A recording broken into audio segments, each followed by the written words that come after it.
Good almighty, welcome to Getting Some Color. We are gonna do like a miniature. I think this is episode 11, but we're also doing a pay-per-view special because I had to cancel last week because some shit went down. That's all you gotta know. I'm gonna start talking like Ricky Stark because that's how Oh, I do a promo. I thought you were doing a Dusty Rose. Oh, that She too. went down, if you will. I do like how Ricky Stark does his promos. He does like the "How about me now" kind of thing. He's got a little bit of Dusty in him, I can tell. Anyways, we got a jam-packed episode, everybody. A lot of news going on, and we also got a review of NXT Worlds Collide, and also Royal Rumble 2020. I almost said 2018 for some fucking strange reason. Yes. That was a bad Rumble. Yeah. At least this one was pretty good. Yes, well, half of it. Well, we'll get into that. Yep. Anyway, Zach, I'm gonna let you take this because you're the news person today. Yeah, this is going to be a super show. We'll try not to dwell on a lot of this stuff because there's so much. But yeah, here we go. I guess first, just want to kind of talk about like recent TV stuff. Power's still doing good. They're still building for the Crockett Cup in April. Yes. I don't think there's a set date for it just yet. And I've been hearing that it's going somewhere big, and that's got me thinking that maybe ROH is gonna like help out with the venue, maybe. Yeah, maybe. Big takeaways off of hard times into these newer shows, these recent shows is the TV title is a mid-card title that actually means something. Like people would want to get it because they implemented this Lucky 7 rule. I don't think this existed before. But it's like if you defend 7 successful times, that includes like a timeout victory. If they just can't beat you in 6:05, you get a shot at the World's Championship. Yeah. It gives importance to the title where it's just not a belt that you carry. WWE Intercontinental Championship, that U.S. title. Because oh my god, I don't want to go deep into it, but Power. What I got out of it is, boy, that Kingston fucking promo. Oh yeah, Kingston did like a pretty hard promo on this week's episode. It cut deep, but he only talked for like a little bit over a minute, and it was like, damn, he brought it there. It started off a little like funny because he's like, I came to this arena with a screwdriver, and they took it away from me because they know what I was gonna do. And then I got a wrench from underneath the ring. They're like, Eddie, please put that down. And he's like, okay. And then he got really serious. He's like, what, homicide is New York, and, he saved my life, man, because I almost took my life. And it got a little personal, and I wonder, I didn't really look this up, and I should have, if he did have some personal things that maybe he did actually bring him out of that darkness. Yeah. And maybe it is true, and maybe he did a shoot, brother. And yeah, maybe he did a work shoot. Because I do like what that storyline that's going, and what I really like about Power, and I know I say this like almost every episode, but I just love that they do this promo at a table, and they do their match, and that's it. Yep. In a matter of minutes, and WWE and AEW can't do that. Nope. And it's and it just baffles my mind. I think NWA has it because they are truly with the times, because everybody has a short-term memory and just do that shit in an hour. Yeah, ever since I remember hearing stories about like Jim Ross would talk about like how Mid-South Wrestling used to just be like an hour when it was on TV, Mm-hmm. and that like Cowboy Bill Watts, who was like the guy, he was like an old time wrestler kind of, and he was like the booker. He was the head guy of Mid-South Wrestling, and he talked about how like Cowboy Bill Watts was like the master of the 1 hour wrestling show, and he would go like that. To me, that is the perfect length for a wrestling show, and Triple H would also say that too. Mm-hmm. I think it's weird because he was like a Northeast kid, but like somehow he was able to watch a bunch of Southern wrestling, and that's like his primary influence. For example, AEW had Kip Sabian and fucking Joey Janela have a 17-minute, almost a 17-minute match on Dynamite. Holy shit! What? And they're both like undercard guys. Yeah, and like all the undercards in NWA, they get straight to the point. They wrestle, they do a little story, that's it, and we get the point. Yeah, like I've started to kind of notice, like take notice of more of when I think a match is dragging, and I'm starting to become more critical of like time. Like when I listen to like Jim Cornette, he'd talk a lot about like how it's like, goddamn, not every match has to be Starrcade main event, and like I kind of see what he's been saying now lately. Mm-hmm. It's just like he's got a point. I think it's like not every match has to be fucking 15 to 25 minutes. Yeah, and AEW and WWE do that where they take their stars and they. I can't believe I'm calling Joey Janela a fucking star, but technically he is a star under what roster they have.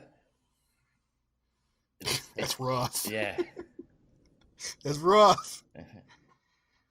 But what else? Go ahead. What else you got for NWA? Let's see. Nick Aldis raised the stakes again. He's continuing this kind of thing he does where like if somebody wants to challenge him or he wants to challenge somebody, he always adds some kind of thing, extra stipulation to like what's going on. Mm-hmm. And the thing was like with Marty Scurll, and it's like, Marty Scurll appeared after Into the Fire, and then he just kind of disappeared for a while. Yeah. And we talked about what he's been doing lately. And now he's reappeared again, and it looks like they're going to fight at the Crockett Cup. And Aldis and them did a little sit-down interview. It was really good. Mm. And he was just like, what's in it for you? What do you lose? It's like, you don't really lose anything if you lose to me again. And he's like, you want this so bad? Then how about this? And he pretty much tells him, if you lose, you have to refund everybody's ticket in the arena. I'm like, holy fuck, that's a lot of money if you break that down. I wonder if they're gonna go with it. I don't know. I don't think they will, but like, damn. Because I mean, if you think about it, really, Marty's. If they don't want to pay like everybody in a fucking arena, they're gonna have to give the belt to Marty Scurll, right? I guess. I mean, I just did like a really super generous, rough estimate of like this. For example, let's say they drew 3,000 people. Mm. That's a pretty small crowd, but like I don't know where they're going or how much they're going to draw because GPB Studios is always full. Yeah. So I don't know. I'm not sure what'll happen. But I say, okay, 3,000 people show up. Tickets are $30 a piece. That's pretty low, Mm-hmm. Because they're not WWE and shit. You would have to refund $90,000. Jeez. That's a lot of fucking money. And that's a lot of money for an independent wrestler like Marty Scurll. Yeah. That's like half of his salary almost. That is more than a lot of regular people's yearly salary. Mm. So, it's crazy. So if that's going to be a stipulation, I mean, did they book themselves in a corner where pretty much you have to give the belt to Marty? No, it's like, I don't know. This is the thing is, I don't know if they'll really do it or not. Part of me thinks they might be crazy enough to actually try to attempt it somehow or something. But then again, they used to make promises and shit like that all the time back in the day. And then that never really did happen.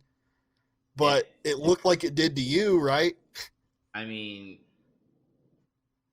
In a way, that's kind of false advertising if you think about it. I guess, but it's like, honestly, it's like, you really think, like, I'm trying to think of something that's real similar to that. Like, I don't know. You think all that time DiBiase promised like this dude money, that dude money, he really paid him or some shit, or he's like, I'll buy the whole fucking arena. That never happened. I guess, but this is the time where fucking social media is retarded. And Oh yeah, I don't know. because the only thing I can think of is like all the wrestlers chipping in money and being like, if all this wins, we do have to pay the crowd. There was an interesting little twist in that Marty never answered, Mm. and Aldous said, "Listen, I'm a businessman at heart, so if you can come up with a good enough counter offer, I'll consider it." So that leaves it open for maybe some other kind of stipulation. Uh-huh. So we'll see. Maybe they gave themselves an out, I think. Okay. So, But yeah, I like that. I like that this is a thing that Nick Aldis does, and it seems to follow him. It's not just like a one-off deal. and he repeated himself this week too, right? He's like, I talked to Marty Scroll, and this is what he has to do. Like he talked to the camera, right? Yeah, they like interviewed him at his home, and he's like, he hasn't answered, and it's like, come on, Mm-hmm. time's running out. Yeah, it's interesting, and I think it's official now that both NWA and ROH are working partners. I think they publicly said that now, Well, good. so it's good for both companies. Also, shout out to Thunder Rosa's match this week. Her and Alison Kay did a rematch, but it wasn't like typical WWE style. We just had a match on a pay-per-view, and here's the rematch already. Mm-hmm. It was still good, but it wasn't as good as the one you paid for. The only negative I do have for the storyline wise is that you could see the fucking backstab happening a mile away. Yeah, you could tell what's getting ready to happen, I think. Mm-hmm. So, it's all right, though. I kind of wish they had a really, really slow burn, but I think you brought it up. You're just like, the whole women's division is out there during their match. Minus two people, which is like ODB, and then there's like some other chick they have that's just like a jobber. I'm not insulting her. That's just all she's done is lose to people. Mm-hmm. And I don't remember her name because she's appeared twice and lost very quickly both times. Yeah, and this didn't actually. Yeah, this did happen on the show. There was a little video clip from our friend Zicky Dice, and Yeah. he said if we could reach NWA's YouTube subscribers to like what 200,000 followers or something, he's gonna do something whatever we want that is outlandish. So I want Zicky Dice to invade WWE and fight Dolph Ziggler. And they can have like a weirdo mirror match. I kind of want that to happen, but I That's outlandish. I feel like AEW would allow somebody like Zicky Dice to enter their arena. WWE, they'll have like a woman security guard tackle him or something. That would be funny. No, my fanny pack. No. He starts freaking out. Like, that guy is great, like for real. And I just noticed, by the way, in that video, he has a fucking lazy eye. I don't know what it is about like wrestlers and lazy eyes. It just it throws me off a little bit, especially Shawn Michaels' lazy eye. Sometimes you get hit in the head, brother, and your eye gets fucked up. Mm-hmm. What's funny about Shawn Michaels is like he used to not have it. It was like after he had that one match with Jericho that was like really fucking bloody and shit. Mm-hmm. And like his eye got kind of damaged in that match. That was a fucking brutal match, dude. And he could have gotten it fixed, and he just said, "No, I'm okay with it." He didn't give a fuck. Mm-hmm. Like, I think Jericho said that was one of his favorite matches of all time, working with Shawn Michaels. Well, yeah, I mean, like, how could it not be? Mm-hmm. For him, you know? Yeah. What else happened in NWA Power?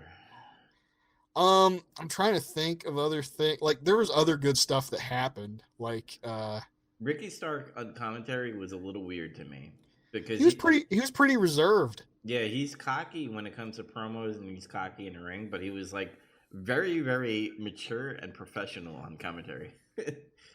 I think maybe he was just like maybe he was a little nervous because he's on commentary. He's never done that before. Mm-hmm. But Maybe he didn't want to like overstep the guys doing the commentary. This is gonna be a shot better than Excalibur. Boom. Exhibit, as Brandy called him.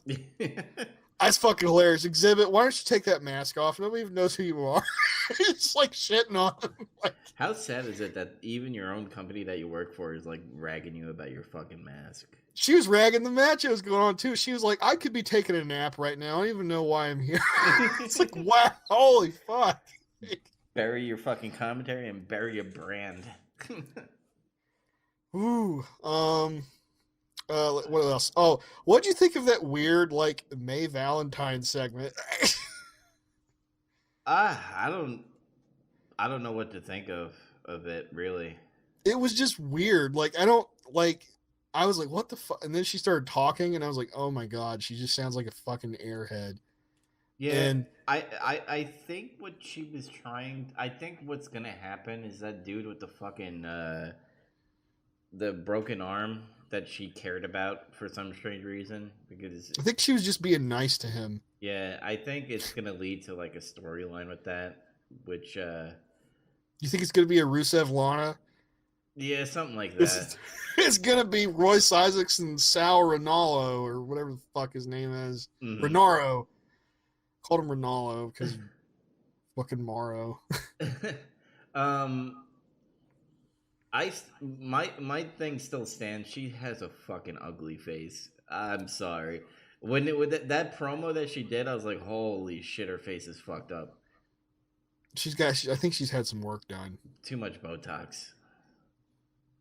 Yeah. But her body... I'm starting to think though, like after the segment kept playing out, it was like, okay, I think I see what this is. Mm-hmm. It's like kind of like I don't know if she's acting or not. Like I can't tell because I don't know anything about her. But it kind of ventured into like this tongue-in-cheekish, like we know this is kind of goofy, just stick with it. Mm-hmm. I feel like is what it was doing. Yeah, and there was a lot of goofiness in this episode, especially with Tim Storm and Mama Storm. That segment just didn't stick the landing. Like Tim Storm should have like I don't know punched him or something. Yeah, and that's why I thought like maybe they kind of just threw this at him because.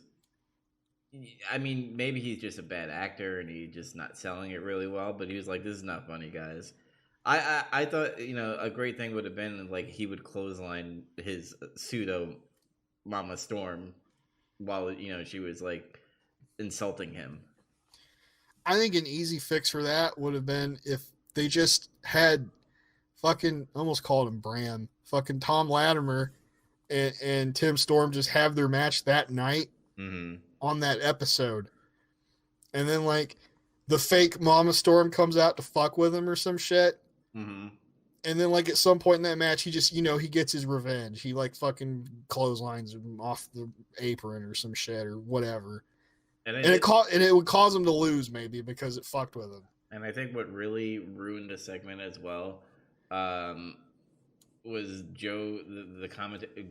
Whatever his fucking name is, Gallinani, whatever. Joe Galley. Joe Galley. It's like, well, you made it way more elaborate than what it is. Joe Galley, he was like, he seemed like he was in on it, kind of thing, because he like smiled when he said it, like, oh, it's Mama Storm. Like he's like, what? Yeah.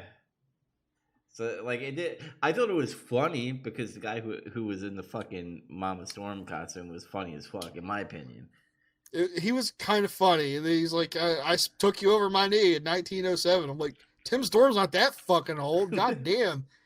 Like, I think the line that got me is like, you need to go back to school and learn how to wrestle.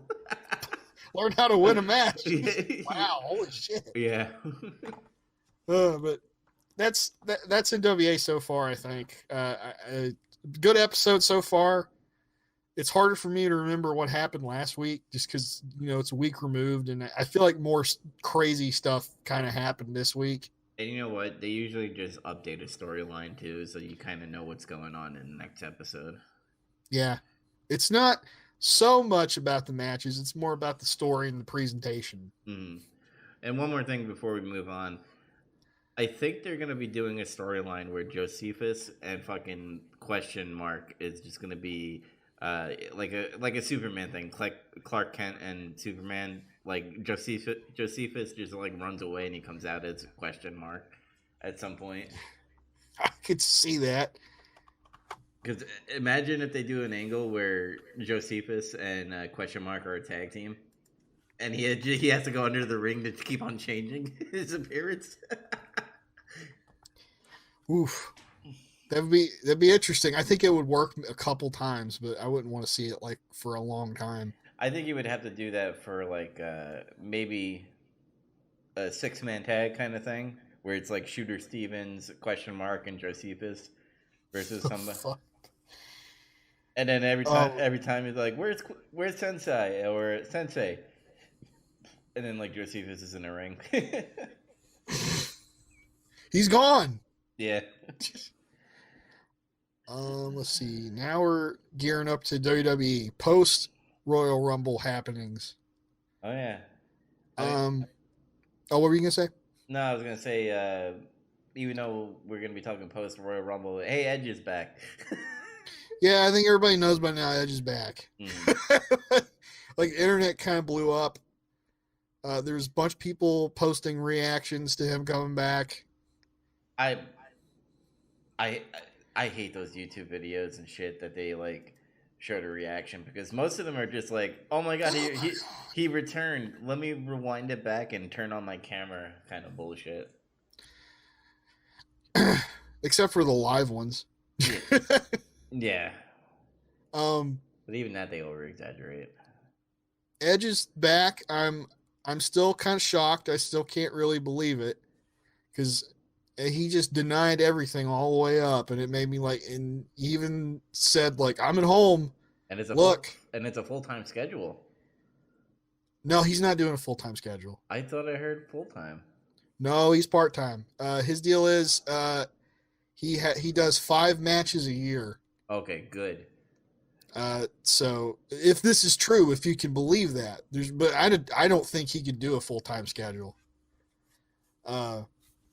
But hey, he got cleared and everything. I guess he's feeling good. He said he got a second neck surgery. I didn't know about that. Yeah, I don't want to see. I want him in just regular wrestling matches. I don't want to see him in steel cage. I don't want to see him in a TLC.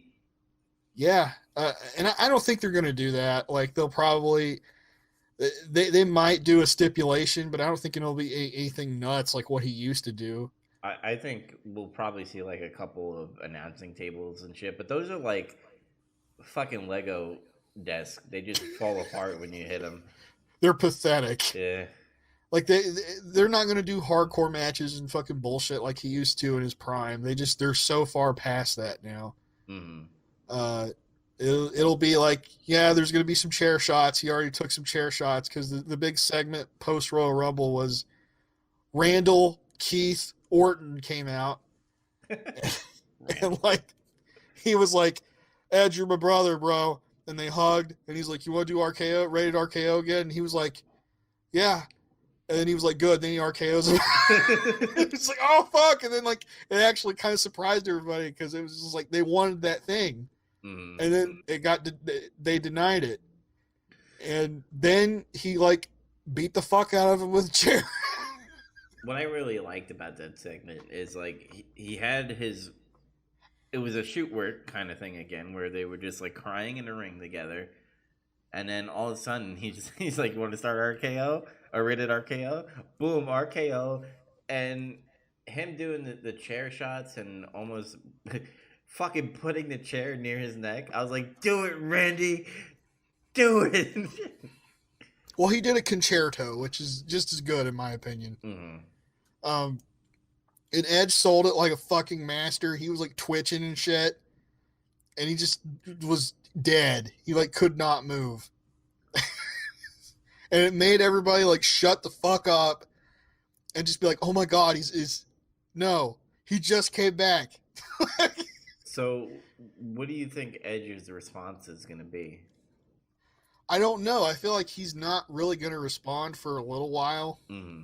Uh, I know the Super Showdown thing's happening soon, and like me, my brother brought it up to me actually, and I was like, "Oh yeah, that is happening soon." Well, I doubt he's going to Saudi Arabia, Mm-hmm. so this is probably their way to write him out of TV for a little while. Maybe, maybe they'll do another Randy just sitting at home and fucking Edge comes in and invades. Yes, can we get like another home invasion Yeah, angle? there are two that sit out with me. And by the way, just a heads up, my lights are flickering from this tornado watch. So if I get cut out, I do apologize, but I'll try to get back. Okay. But anyway, the two invasions that I like is one Stone Cold with Brian Pillman, especially Oh the yes. infamous where he shoots, he takes out the gun and then the TV cuts and shit. And Dude, I people thought that shit was real when it happened. I was like, "What? He hasn't got." Like, I was fucking freaking out.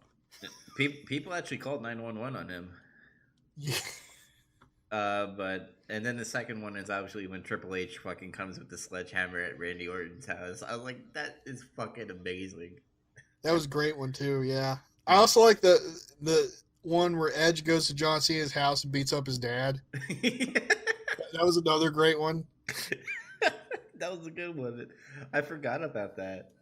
They go into like his room. They're like, "We're in John's room," and him and Lita just start making out and shit. Like, what the fuck? They're like, um, "Hey, what are you doing in here?" "Oh, it's John Cena Senior," and he starts beating the fuck out of him. mhm. Oh my god. I Um, My thing is I kind of want to see a tweener Edge where he's kind of crazy but like still a face in a way. To we might see that after this, after him getting fucking brutalized. mm, I feel like he might do that. Uh, I've heard rumor that they'll involve Christian in the angle, so it's possible that Christian will confront Randall at some point, mm. and he'll probably get his ass kicked too. Maybe that'll be the save for Christian. As Edge comes back to save him. I could see that. Yeah. But what I want, because I really wish that Randy Orton did do the when the chair was on his neck to kind of do something like that, so it'd be like, oh shit, he wants to fucking kill him, because this whole I still kind of have feelings for him because we had history, and you got to make Randy Orton full heel. Stop like doing this tweener shit where he's like, everybody cheer RKO, everybody RKO. It's Well, like, it's interesting because it seemed like he wanted to, and then he would just stop himself. It's like he just lost the stomach for it, mm, and they still seem to be playing that up because it's like he opened the show Monday, and he was supposed to like, "Hey, Randall will explain his actions," and he was going to, and then he couldn't. It was almost like Roman Reigns heat. He almost got that heat where they kept booing him. They wouldn't let him talk. And then he was just like, "I can't do this," and he just leaves. It's like he couldn't fucking explain it. I remember when John Cena threw Edge in the fucking river. That was another good one. Yeah, great feud. What if we could see Edge and John Cena one more time? Ooh.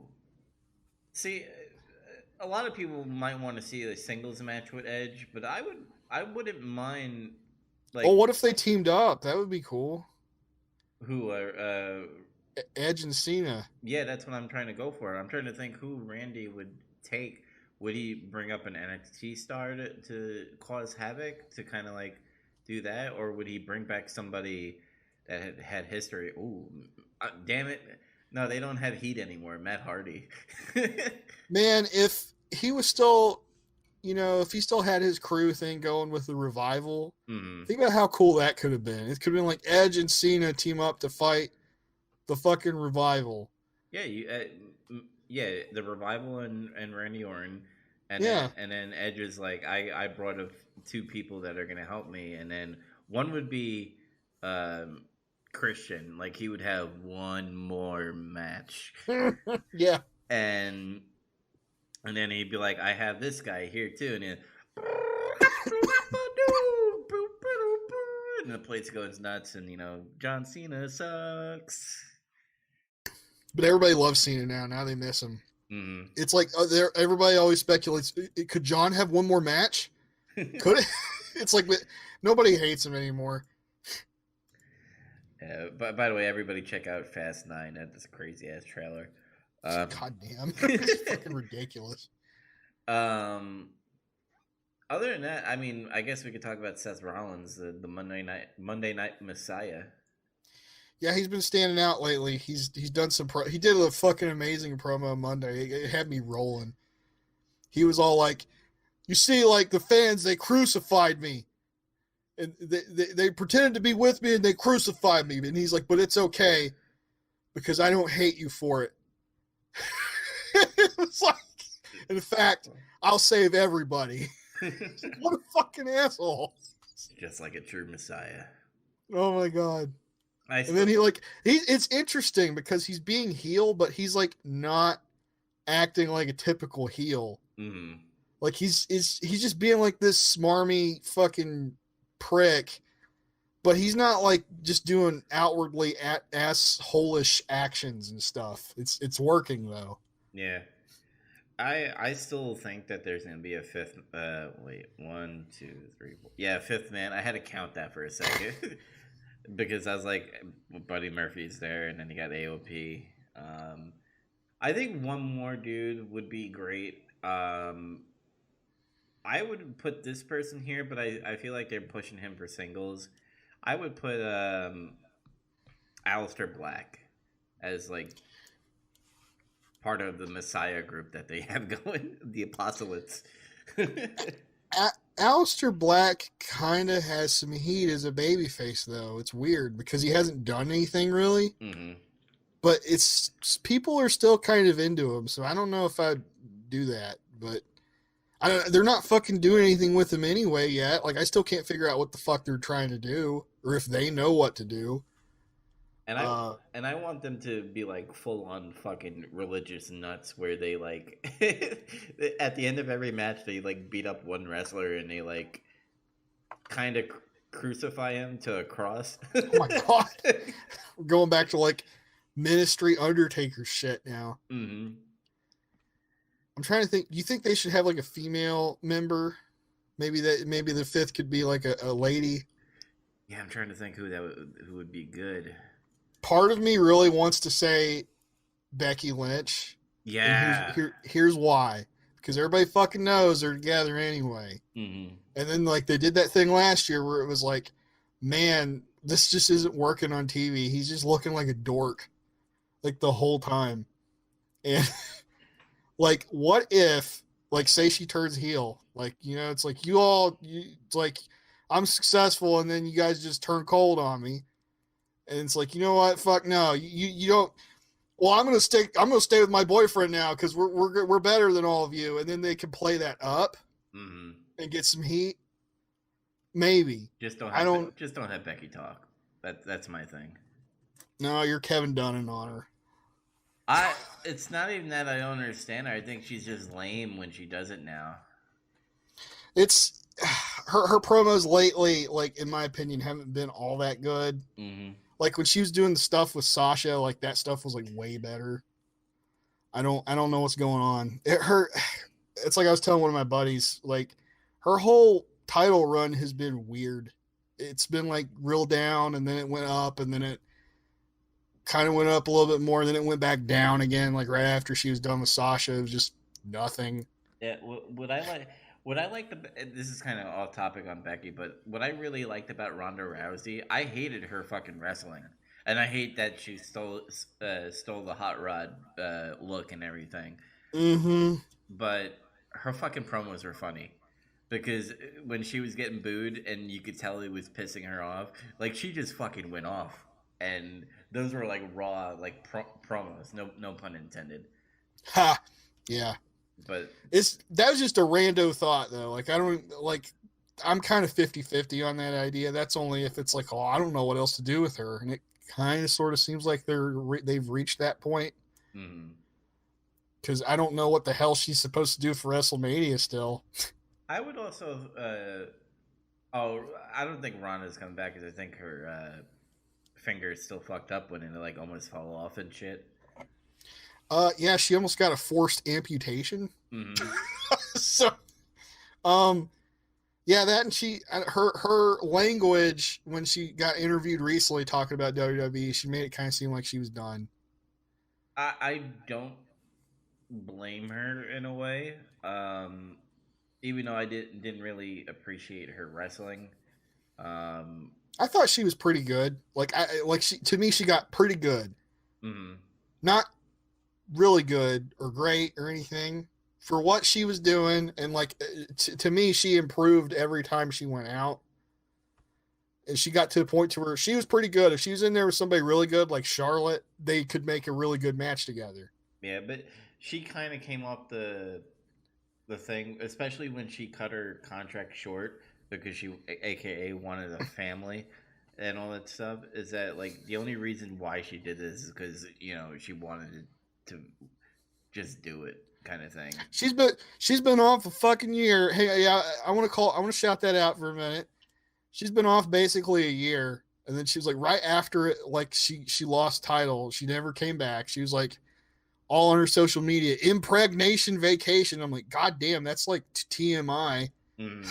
Like, I don't need to know that.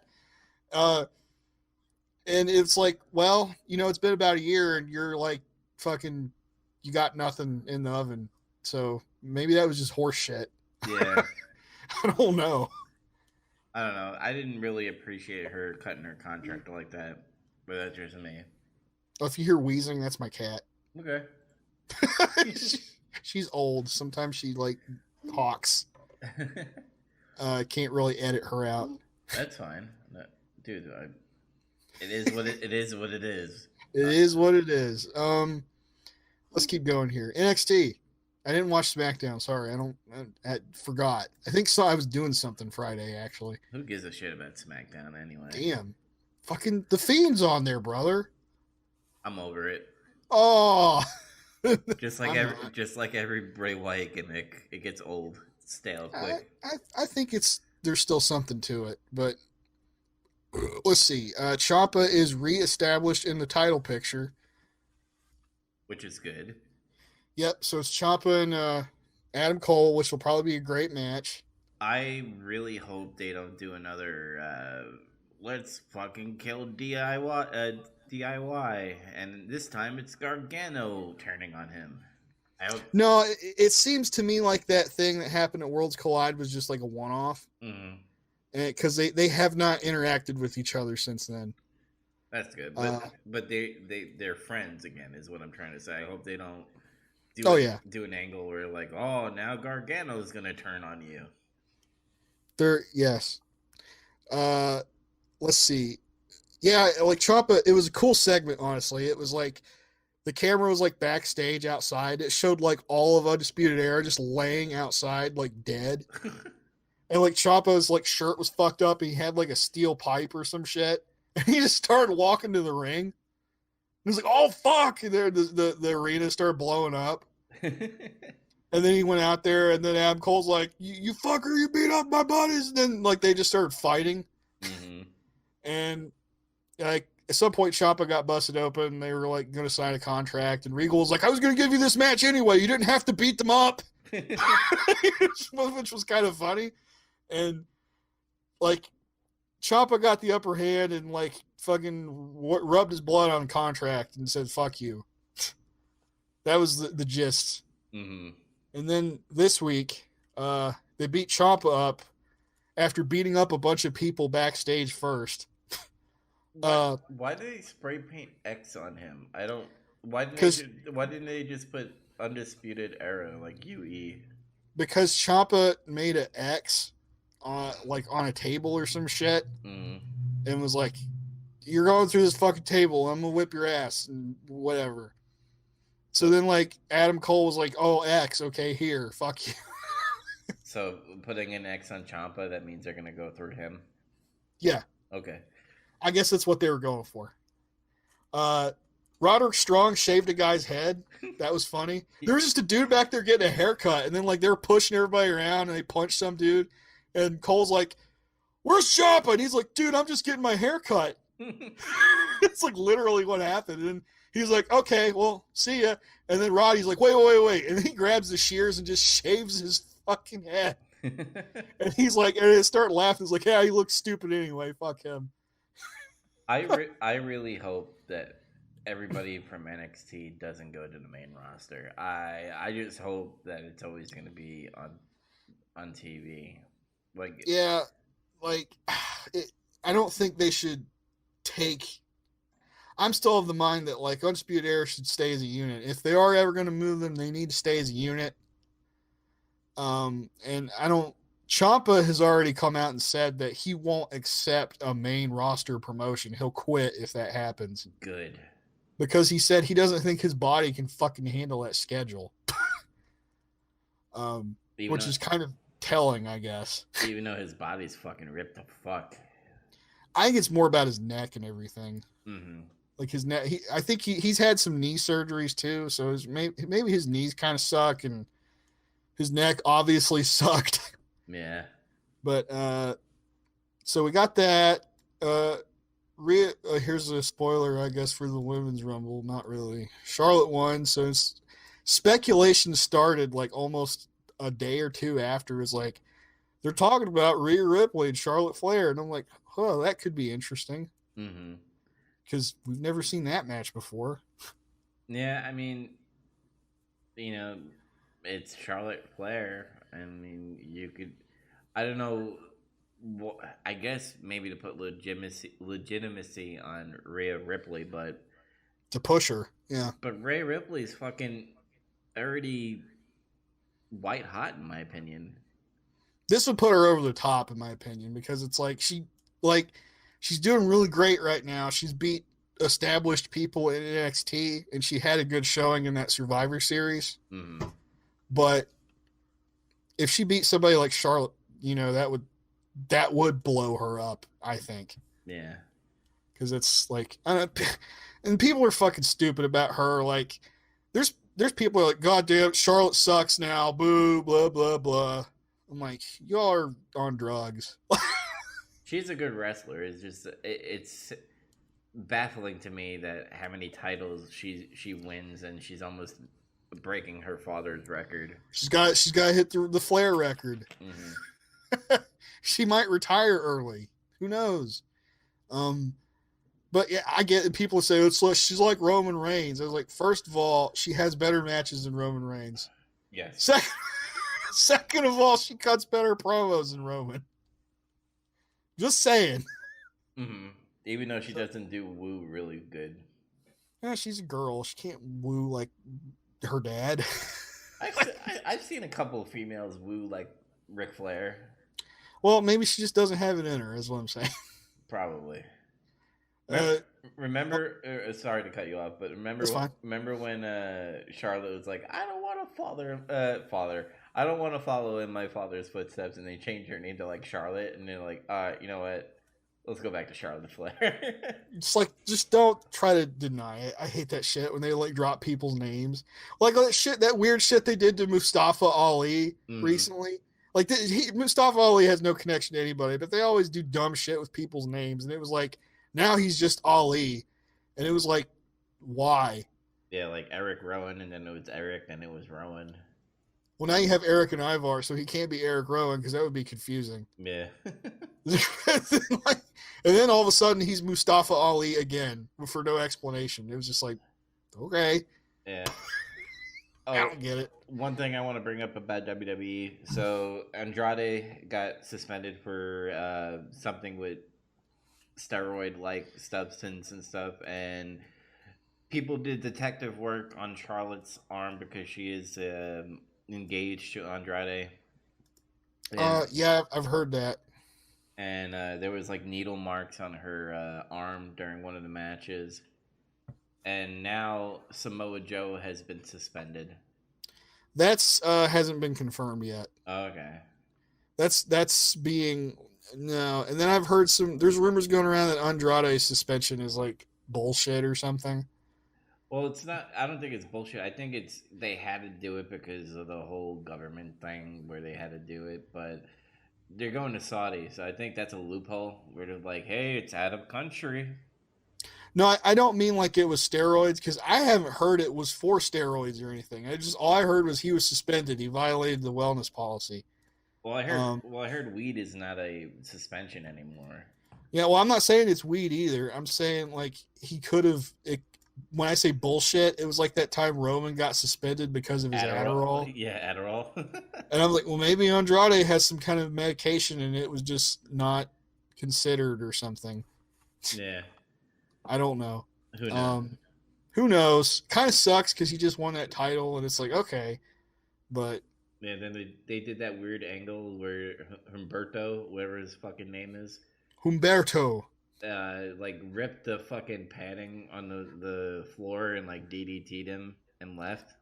Well, Andrade did it to him first, Yeah, but so he was getting like revenge. I hate when they do that stupid. Oh, he's a face, but he's out of control.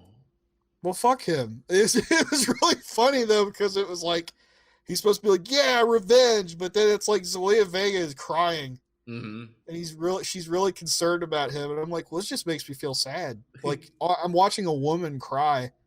Yeah, it was. Like I just like She did a good job. She sold it pretty well. like, God damn, like, dude, was that necessary? Like, I kind of don't feel bad for you anymore. like, um, more on that later, though. Yeah, Let's Dream returns. The Dream returned last night, yeah, and and his tights. his tights. He's doing the Rick Rude game. He had Marina Shafir on his tights, and on the back it said, "Call me up, Marina." He's Yeah, like, "Damn." and that's Roger Strong's girlfriend. His wife, I think. Yeah. Yeah, so But maybe they're going to do Dreamin' Strong at Portland. I hope so because that would be a great match. mm. If not, they're going to do it sometime soon anyway. I don't give a fuck. I'm ready to see it. um, How did Dream go out? By the way, was it from UE? uh, he just lost that match to Roddy on TV, and Okay. he just disappeared. Like he dropped the title to him, and it was because he had like a back injury apparently. Well, Nobody knew what happened though. Like nobody knew what was wrong with him, and apparently nobody knew he was coming back either because I haven't seen shit about that. mm-hmm. So I like the whole circle sunglasses thing that was on the Titantron. yeah, they teased that throughout the episode that night, and Mm. I was like, "Ooh, is this somebody new?" Because at first it said 5/2/20, Mm. and I was like, "So somebody's gonna show up in May?" And I was like, "Well, they did just sign Killer Cross. Is that for Killer Cross?" I was like, "I don't know." Like Killer Cross got signed, by the way. Even though he was like, I've never spoken to Triple H. I don't know. Oh, and whatever that female that's with Killer Cross. Scarlett Bordeaux, she got signed before he did. Yeah, so I heard rumors is that she's gonna be way different than the women in WWE, where she's gonna almost have a sable attire and gimmick kind of thing. She's fucking hot enough for it.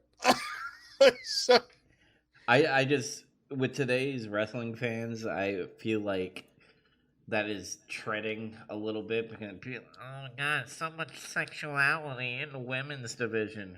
well, Bullshit. she wants to do it. She's been doing that shit on the indie scene. She wants to do it. Because, dude, have you seen social media where people are standing up for people that don't need to be stood up for? Because I remember there was a No, no, I haven't. you don't keep up with SJW bullshit, but Not really. there was during E3 or one of the conventions, there's this SJW streamer on Twitch, and she was like, "Look at these booth babes. This is so 2000 and all that stuff." And all the booth babes came on Twitter and like they paid us pretty well, and we wanted to do this. Good. Fuck you. Yeah, Yeah. I'm getting tired of that shit. It was like, I don't want to get in all that garbage, but it was like, what the hell was like all the women's rights revolution horse shit back in the 60s and 70s for if it's like now all of a sudden they can't do what they want? Mm-hmm. Like they wanted to do that shit. They wanted to like express themselves however they wanted. You know, showing their sexuality or their attractiveness is part of it.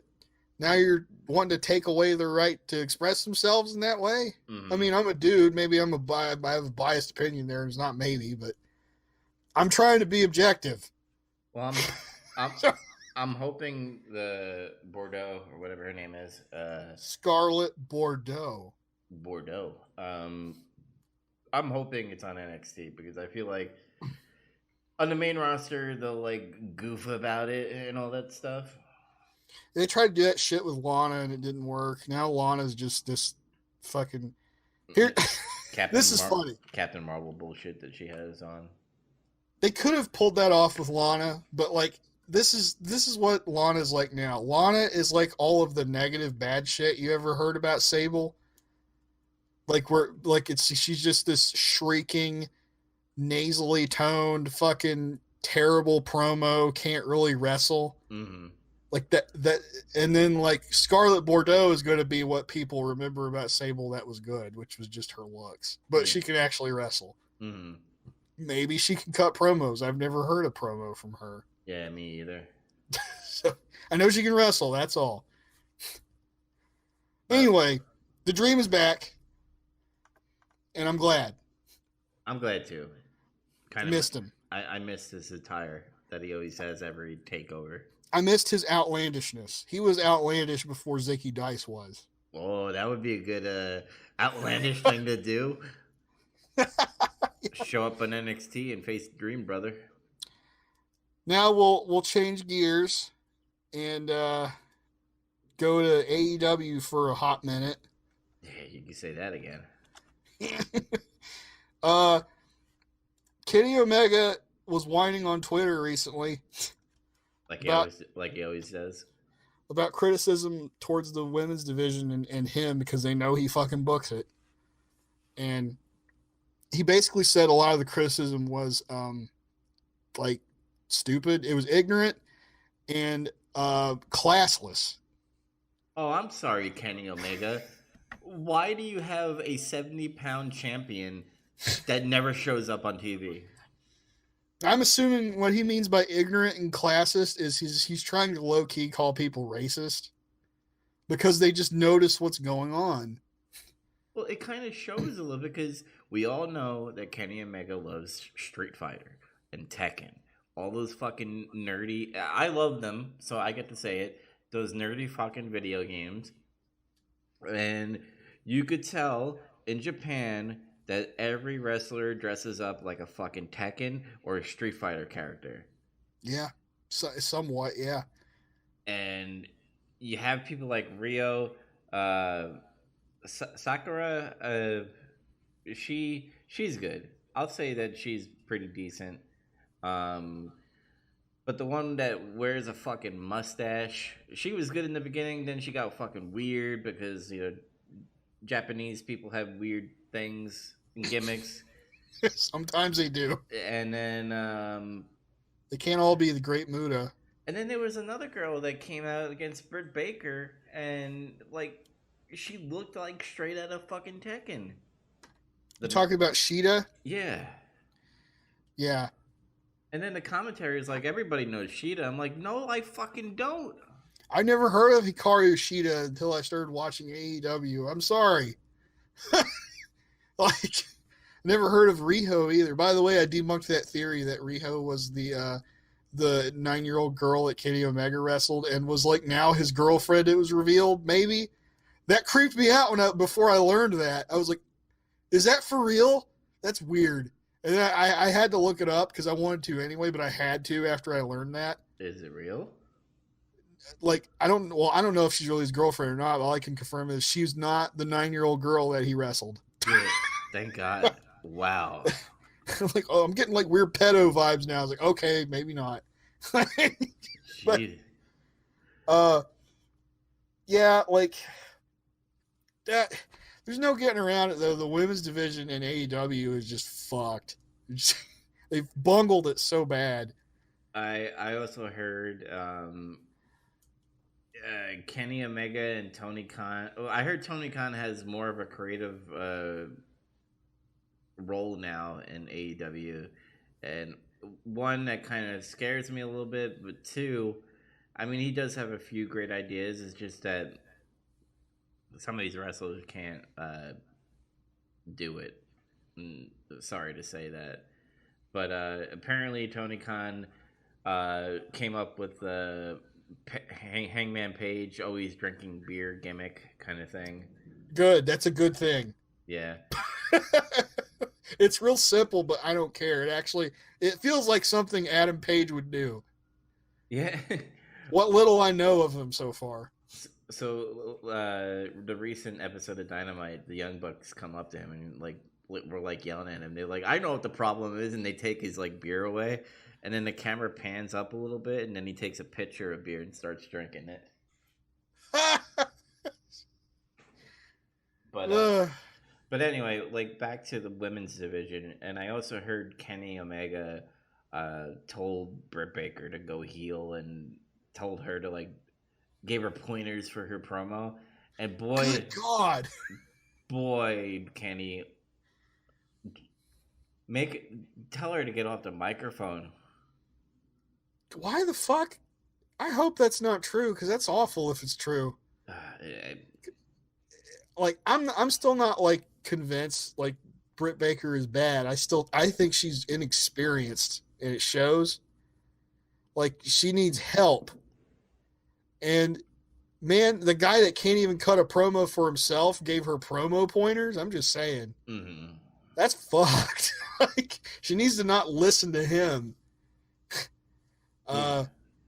But yeah, like that just tells you everything you need to know there. Just if that's true, it's like he's trying to give people advice and he's not in a position to give them advice in that case. I don't think he can book.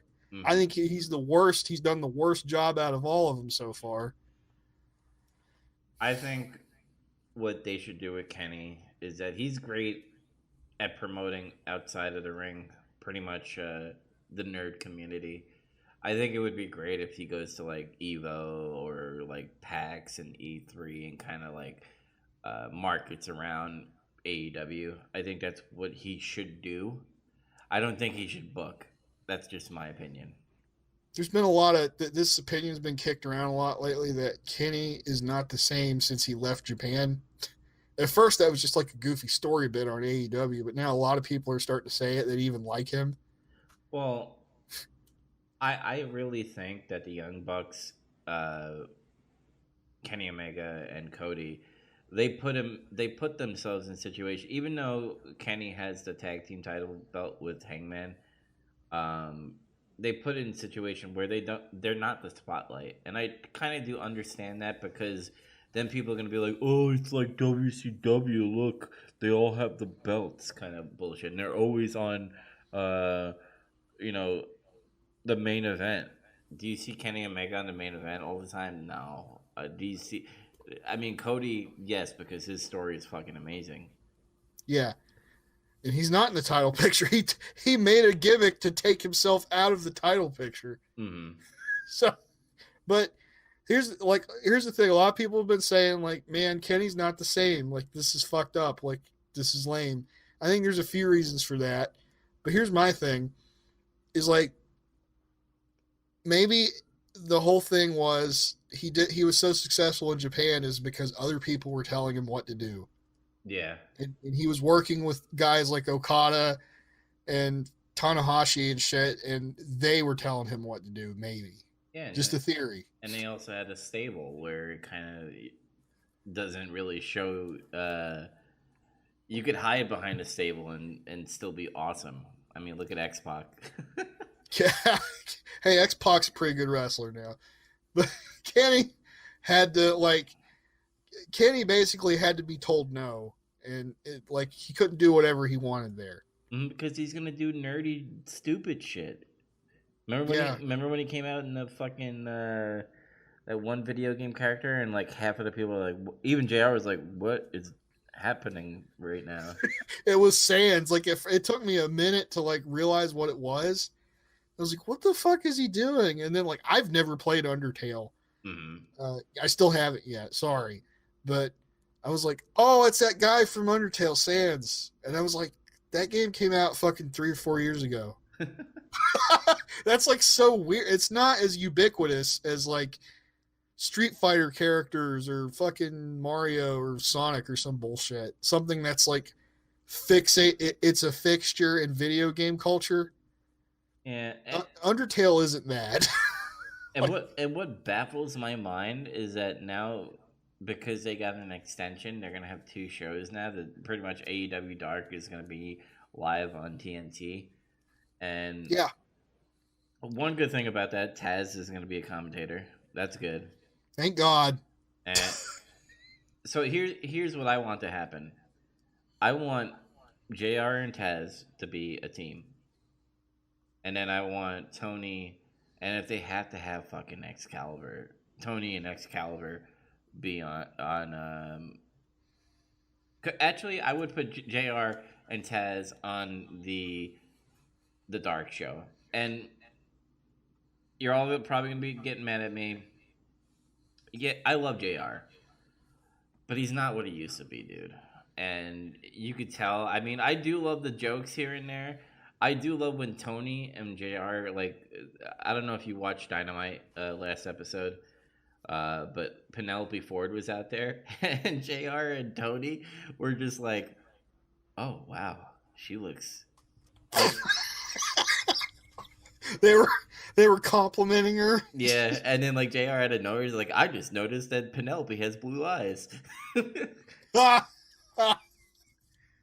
I mean, she's pretty attractive, but Yeah, and um, but like, I, I don't know. I don't. If Jr. really likes working there, which I think he does, he needs to sell it on the microphone, because there are times where I'm just like, he just doesn't give a fuck, dude. And like, I understand that some of the wrestling that happens in AEW might be stupid and it's not what it used to be in the old time. But you have to, some of it's stupid now. yeah. But you have to make it believable. You can't just be like, and if you're gonna bring new wrestlers, make sure you tell JR and Tony who the fuck they are, and not have Excalibur be like, it's the Butcher and the Blade And the bunny, and the Bunny. and the baker, and the candlestick maker. Did you have any other thing with AEW before I started going off on their fans? Yeah, I wanted to finish that tangent about Kenny, which was like, I agree with what you were saying about him. Mm. He needs to get out of this booking creative shit because I don't think he has the mind for it. And they need to use him for what I think they need to use him for the whole time. His alleged star power and his ability as a wrestler. Mm-hmm. And yeah, he can be an ambassador and fucking promote too. But this shit, no, this has to stop. And I think it needs to kind of stop with the Bucks too. Mm-hmm. So that's it. And then there's the Passion of Cody. Cody got whipped. Yes. It was the closing segment. Like, all right, look, like the main event for NXT last night, it was Adam Cole, Bobby Fish, and Kyle O'Reilly against Tommaso Ciampa and fucking Matt Riddle and Pete Dunne. Mm. And then Cody was getting whipped. Which I'm just saying. Which I will say, like, the stipulation on like what he has to do in order to get this match is pretty clever.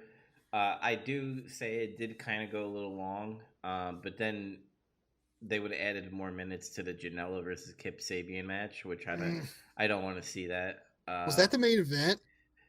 That was the last wrestling match, yeah. So I guess. Oh my god! What? Why? I don't know. But here's what I'm really disappointed. Not really, but a little disappointed with the Passion of Cody. They didn't use a real whip. Well, Yeah, like here's something else. I couldn't help but think about this while this was going on.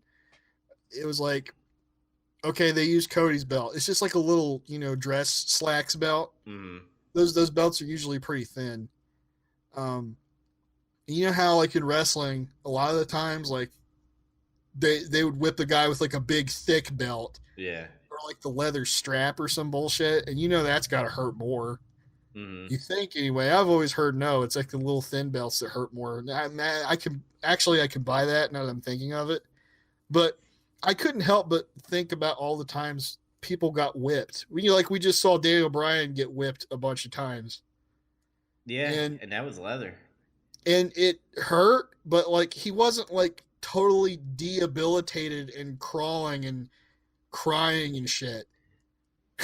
I mean, I will say it. They didn't pull at the whipping. Like they fucking Fuck no. they full on whipped his ass. Uh, and I'm not gonna say like he should have just not sold it or maybe not put too much drama into it. His back got fucked up from it. And I saw a picture of him from I guess last night or some shit after it was over, Mm-hmm. or this evening or something. And yeah, his back's fucked up. Uh, but yeah, it's weird. It's just I don't know. I feel like it got dragged out a little too long. Mm-hmm. Excuse me. And I don't know. Like, there's this thing about like training your audience, yeah, or educating your audience. I don't want to say training. It makes it sound like we're dogs. But you have to like. It's kind of a theory I've kind of bought into from old Corny, which is you have to show your audience, like you have to educate them about certain things. It's like getting whipped by the belt fucking hurts a lot in this case. So if somebody whips somebody with the belt, logic would dictate it's going to fuck them up after seeing that. Mm-hmm. Or like but then it's like we watched a hardcore match on the last pay-per-view where they're hitting each other with chains and doing dragon suplexes and fucking landing in glass, and it wasn't nearly as debilitating as that belt. Yeah. That's ass backwards.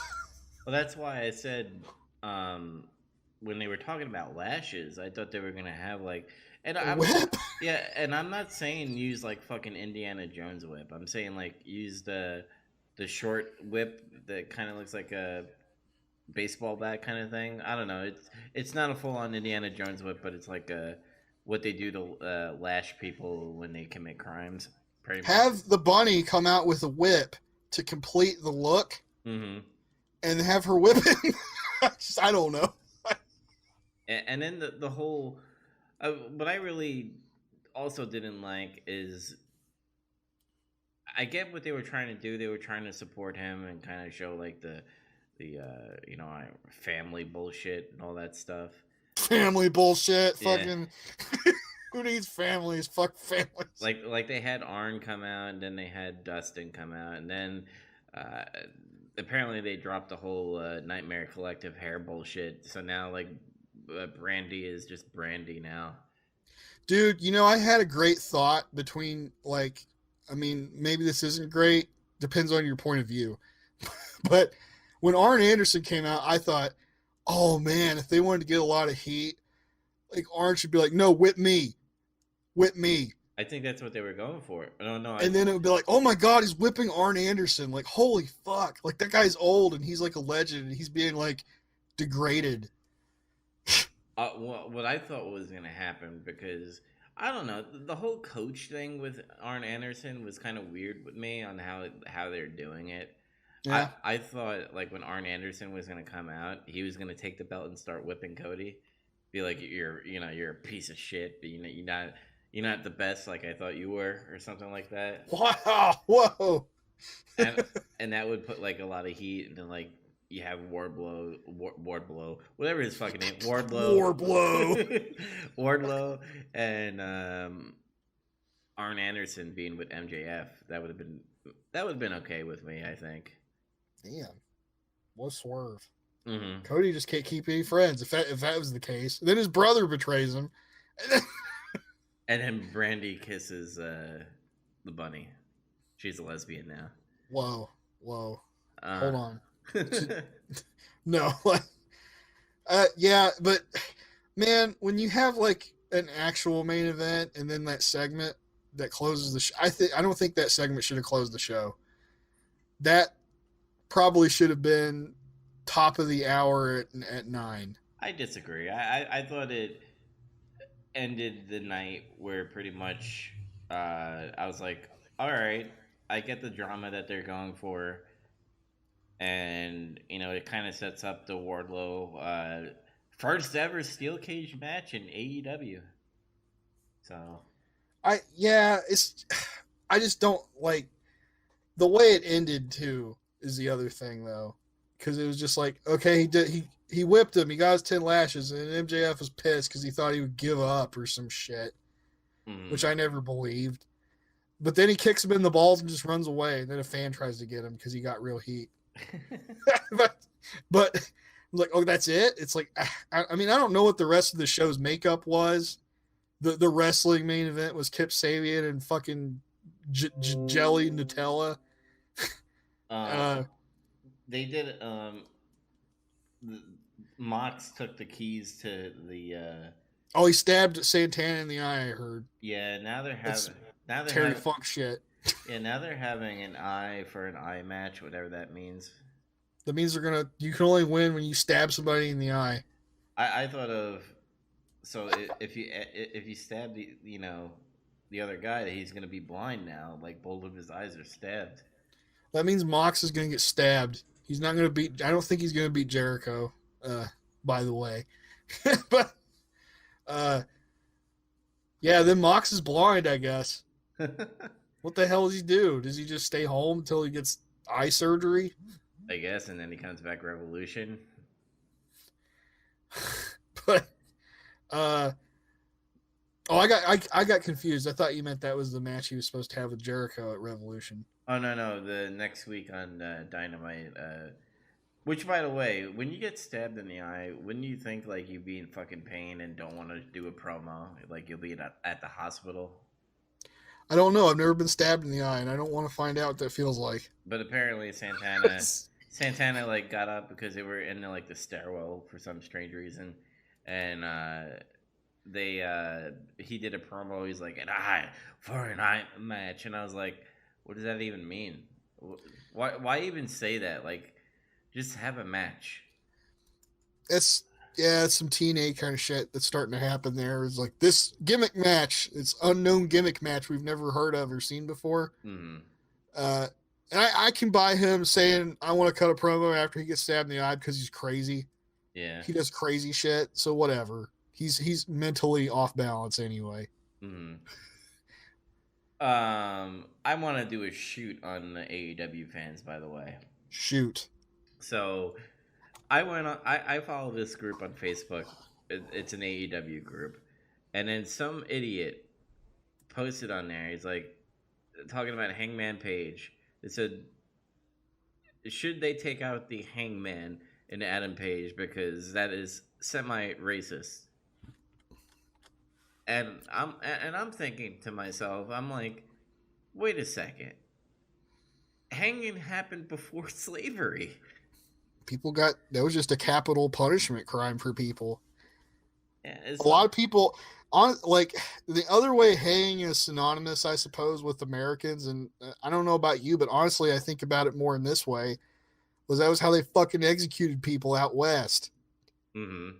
It's just like that was the thing. And it's like you watch cowboy movies and shit or whatever, and he got hanged. He's fucking dead. I don't. I mean, maybe I'm just not conscientious enough about racism or some shit. I don't know. But I don't. My mind doesn't immediately go to like, oh my god, black people got lynched and some bad times in America or something. No, I just my mind automatically goes to a guy gets hung because he committed crimes. Mm. That's what I think of. I don't know. Well, I think it's the good thing about his not the good thing, but the cool thing about his attire is when he comes out with that fucking rope, that noose, and I'm just like, God, it's fucking cool. I don't think right away, man, he's gonna hang, a colored because, that's what all white people do apparently. Think about it. Well, But they I, wanted to bring colors back up and fucking segregation shit, I guess. So I mm, guess Adam Page can't be Hank Cool Hangman guy anymore. He has to be Adam the Page, the drunk. the not son of Diamond Dallas Page. But anyway, my thing with AEW fans is like, just fucking watch the wrestling. Like, why do we have to dissect every single gimmick and be like, oh, her boobs are, showing too much, or, you know, since this wrestler is ghetto, like, why does he have to be ghetto? Is it because he's black? Like, God damn it, yeah. it's like maybe that's what the wrestler. I mean, maybe in WWE you might be able to get away with that a little bit because Vince is like, yeah, Vince gangster. is sometimes, yeah, he's, crime time, Hmm. fucking, But like other promotions is like, dude, maybe that's what they want to do. That's their culture in a way. Sometimes is being gangster not cool anymore? It's racist now. I guess so. Because I still think it's like kind of cool. Like, I can't be gangster. I'm too white. And I live in Huntington, West Virginia. It's like, and that's not gangster. So, Hmm. And then another post that was on there where somebody said, I am not a fan of the Young Bucks. And that's it. That's all he posted. Now, I will point out maybe he was looking for a fight because he knows how fucking dumb AEW fans are. So I totally understand that maybe that's what he was trying to do. But at the same time, people are just like, some fans were like freaking out, like go kill yourself, and I'm like, whoa. I was like, this dude, all he had was an opinion saying the Young Bucks are not great, and I said I kind of agree with him. I said, they're not great. I mean, it looks like they're doing a ballet dance every fucking wrestling match that they have. a routine. I said I'm not gonna deny that they got all these belts and they were good at one point and they know how to sell merch. I can't take that away from them, but at the same time, like it's an opinion. And Just no, you can't say routine either, by the way, because people will try to use that against you. It's like, well, Ric Flair does all the same moves in all his matches, or Bret Hart 5 moves of doom, or some shit. It's like, no, like they have their thing, you mm, know, they have their list of offensive moves that they utilize, but this shit just looks like it's all core. It looks like pre-planned. It doesn't look like a fight. It just looks like they're doing flips and counters and shit. mm. And I will say it kind of is creeping a little bit into NXT, but not as bad as AEW or um, other indie promotions that they have. Yeah, yeah. Sometimes in NXT that it can look a little too pre-planned sometimes, Hmm. specifically with like the cruiserweight guys. It's like, you're pushing it a little, but Yeah, but I made a post on this group. I said, "Wow, you guys are just like Star Wars fans, pieces of shit." And I just and they weren't happy with that. So well, nobody likes being told their shit stinks.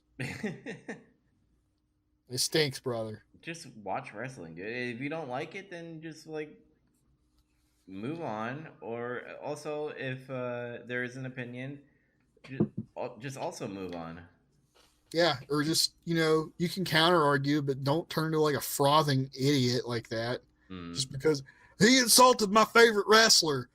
It's like, what the fuck? Are you a mark from the '80s? Like, why are you acting like this? What? I thought we were past that. You guys act like that now. Wrestling is real to me, damn it. It's still real to me. Anyway, we'll move into general news now. This should be quicker, I think. Uh, the trademark for EC3 has expired for WWE. Mm-hmm. Uh, and that to me, they're not making any moves to renew it. So to me, it says they gave up on that fucking guy, and they're probably going to release him soon. Yeah, it's kind of sad a little bit because, like, I was like, man, EC3 is great, but He whatever. got man, he did great in NXT, and then after he got called up, it was just like 2 years of nothing. I could see EC3 in AEW. I can totally see that happening. They could use him. He's a talented big guy. He knows how to wrestle, Mm-hmm. and it makes sense, and he can talk. That's the most baffling thing about how they had EC3 is they didn't let him talk at all.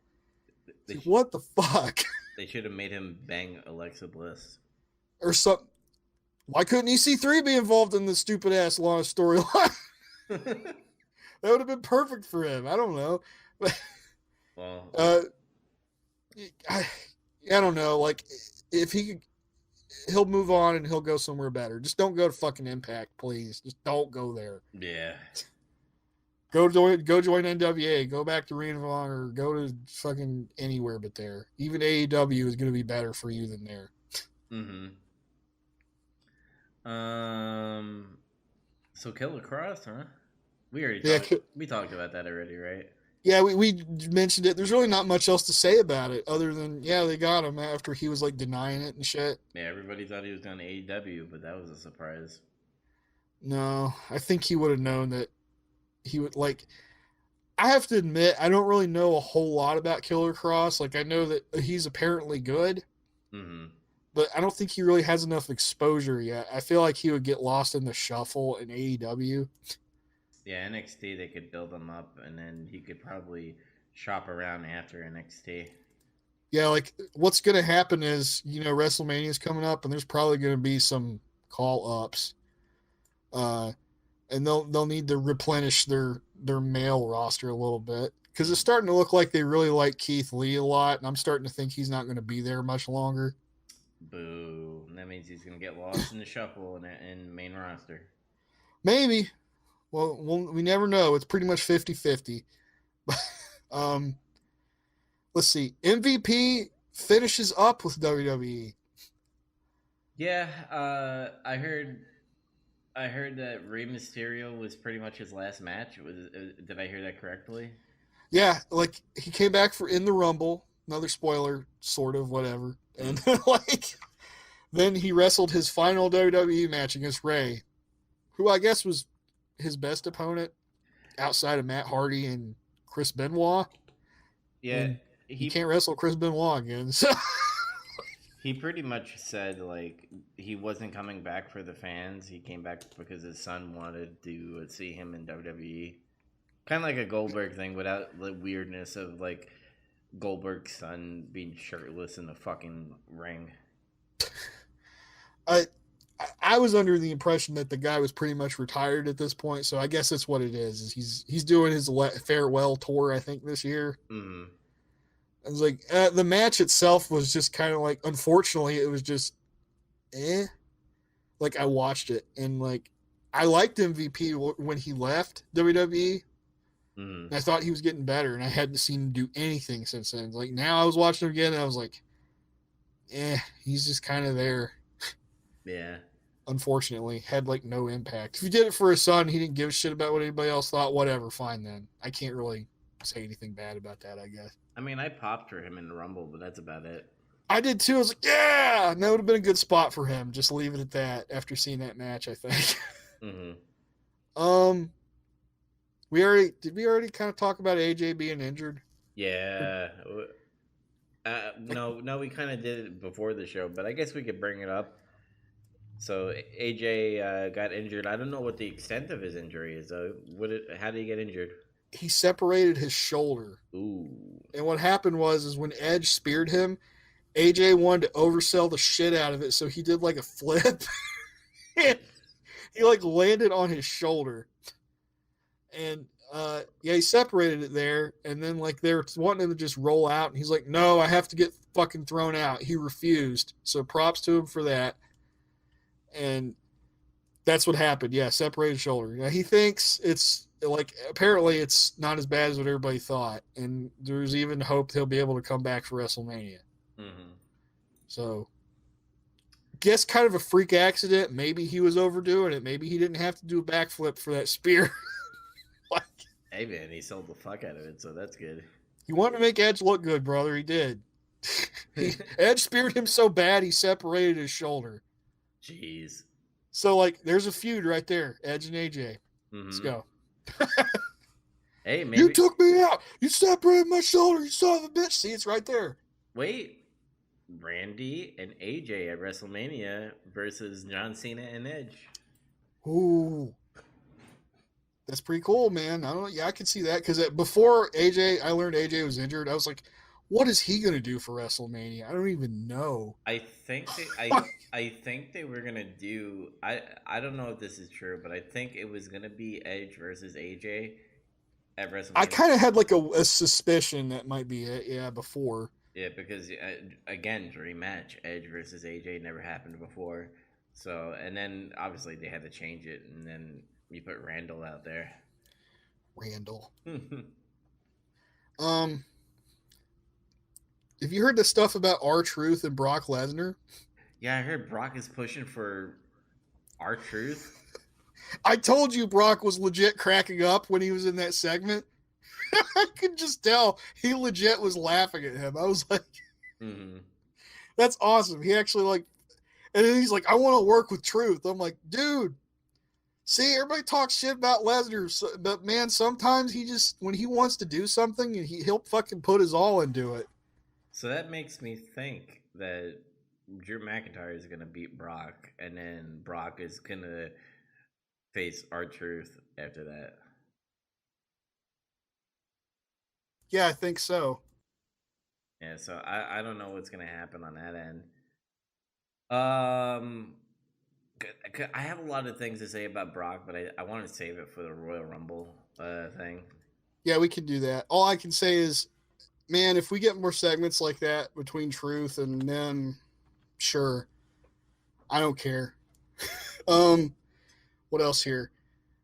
Let's see. Brett DiBiase got arrested Yeah. for illegally obtaining public funds for needy people. I'm like, damn. So he pulled like his dad in real life. he did. He pulled $1 million man, but in real life he was being an asshole heel. And now his dad's a preacher, and this just makes him look stupid. Yeah, it makes him look bad. It also makes his brother look bad because his brother's a pretty good dude, apparently. Mm-hmm. Like he was just like, he just figured, I guess I'm done with wrestling. I don't see my career going anywhere else anymore. So gotta steal. So he was like, no, this is Brett, not Ted. Oh, Ted Jr. Like Brett never even made it out of developmental. He just, I don't know what happened. I guess he washed out or something. because he's mental. I guess. But like his brother Ted was pretty cool, man. Like remember back when he was trying to do that thing where he was getting over and he was like DiBiase posse. Mm-hmm. Woo! Well, apparently he was really doing like tailgate parties and shit in the lot with people. That's cool. And like apparently he's just a good dude. He just like he donates a bunch and he became a preacher himself. Mm-hmm. So like, and then his brother is fucking stealing money from people. God damn. All right. Yeah, just kind of a really interesting, weird news. I thought. Yeah, I was actually watching a wrestling podcast and they brought it up, and I was like, really? It's fucked up. I'm gonna try to get through some other real quick ones here. These should go fast, I think. Okay. Samoa Joe got injured again, unfortunately. Mm-hmm. I'm still not really sure what happened, but like my theory is he got concussed. Yeah, I think when he did that top say suicide, whatever you fucking say. Tope el suicado, as JR would call it. Yeah, when he did that, his head hit. I forgot who he did it to, but like I think it was Buddy Murphy, actually. Yeah, I think he hit his fucking head, and you could tell Samoa Joe was like, "Oh shit, got concussed." He looked kind of fucked up, but I wasn't sure if he was selling or not. Mm-hmm. And yeah, there's these rumors going around that supposedly he's suspended or some shit. So like, I don't know. Supposedly those are untrue. I just hate it because he just got off being injured and he got concussed, and it's like, dude can't catch a break. Well, he needs to stop doing those fucking suicide dives because he's a big dude. He's done that move like a million times, and like one time he headbutts fucking Buddy Murphy, who apparently has a harder head than him. Mm-hmm. Buddy Murphy didn't get concussed; he did. Freak acts. I guess it's just like the Muscle Buster though. He did that. He did that move to everybody for years. Yeah. He does it to Tyson Kidd. He ends his career. Jesus Christ. Shit luck, man. But It, let's see what else here. Ruby Riott came back. uh, I get that you don't like her. it's whatever. I mean, She's gonna feud with Liv. It looks like. are they gonna do a triple lesbian story? Is that where it's going? No, fucking please don't do that. I think that's where it would probably go because I've heard that no, everybody's going their separate way now. oh my god, dude! I understand it was pretty garbage because of the other lesbian that wanted to do it with Mandy Rose. I forgot her name.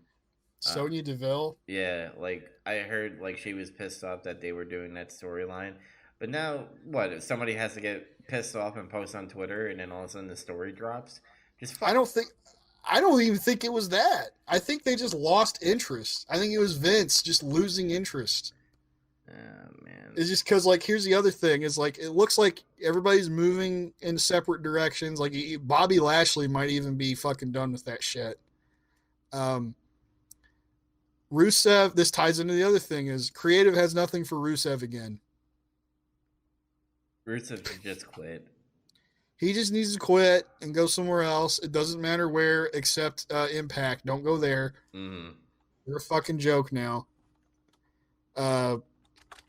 Go anywhere. You'll be used much better, even in Japan, in my opinion. Oh yeah, he would do great in New Japan. Because Sucks. Japan loves big guys or something. He's a big burly man. He's a classic wrestler. Mm-hmm. But I didn't mean to gloss over. I'm glad Ruby's back. I didn't know when she was coming back. I always thought she was pretty good. I don't know about this feud. It's whatever. She could put on, maybe Liv could do a better match with her than Lana, let's say. Probably. I think most likely. I think that's what Vince probably saw, is like, oh, Lana sucks at wrestling. I gotta He finally fucking figured it out. Yeah. Sting and Goldberg are returning. Yeah, Saudi, it's bullshit. I don't give a fuck. I really don't give a shit. And I think I don't know. If you're gonna have Sting come back, why not just fucking get this match out of the way with fucking Undertaker and Sting?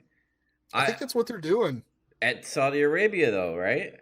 Yeah. I don't give a shit. I don't give everything that happens in fucking that area of the world doesn't count to me. Every match that happens over there doesn't count. I think it's null and void. I think it's stupid. It's just a cash grab.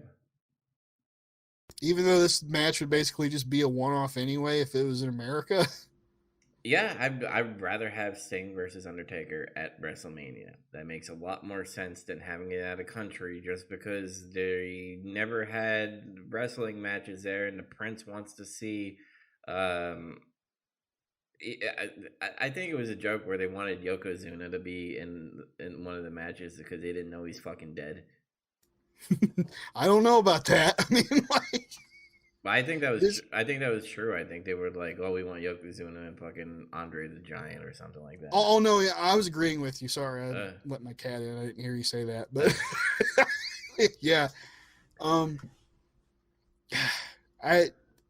don't know. Like, I thought Sting was done because he fucked his neck up and he's like old now, and I was like, I figured he was just finished, but. No, apparently he wants that one match with Undertaker.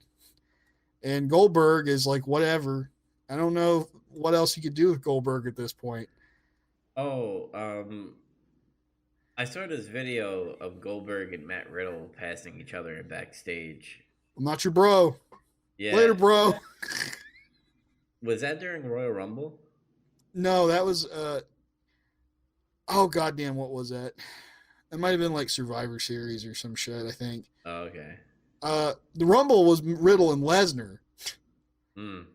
And Lesnar's like, I'm not going to ever work with you, kid. So quit mentioning me. He's like, whatever, bro. And he's still mentioning him. I got to give Riddle credit for being ballsy. Because Brock doesn't give a fuck. He'll beat you up. Also got, quick shout out to Riddle for being hilarious. He had like him and Pete Dunne. Have you seen that shit with them together? The the The bro Broserweights. the Broserweights, yeah. They came out in like a golf cart with the Dusty Rhodes title, fucking trophy on top of it. And it's just hilarious because Matt Riddle's like, bro, he's like, yeah. And then Pete Dunne's sitting in the passenger seat. His arms are crossed. And he just looks like he doesn't want to fucking be there. it's like, God, it's like funny. And then like they get in the ring and they start cutting a promo. And then Bobby Fish and Kyle O'Reilly come out and they're like, you guys suck. And then Bobby Fish says, we have bigger fish to fry. See ya. And then Matt Riddle goes, Bobby Fish just said fish. Bro. And then he started a, how much fish could Bobby Fish fry if Bobby Fish could fry fish? Chant. He started a chant, and he made it a meme. It's a meme now. That's fucking funny. I just want to give Matt Riddle credit for being funny, because, like, I guess you're letting him do more shit on the mic on his own lately, from what I understand. Mm-hmm.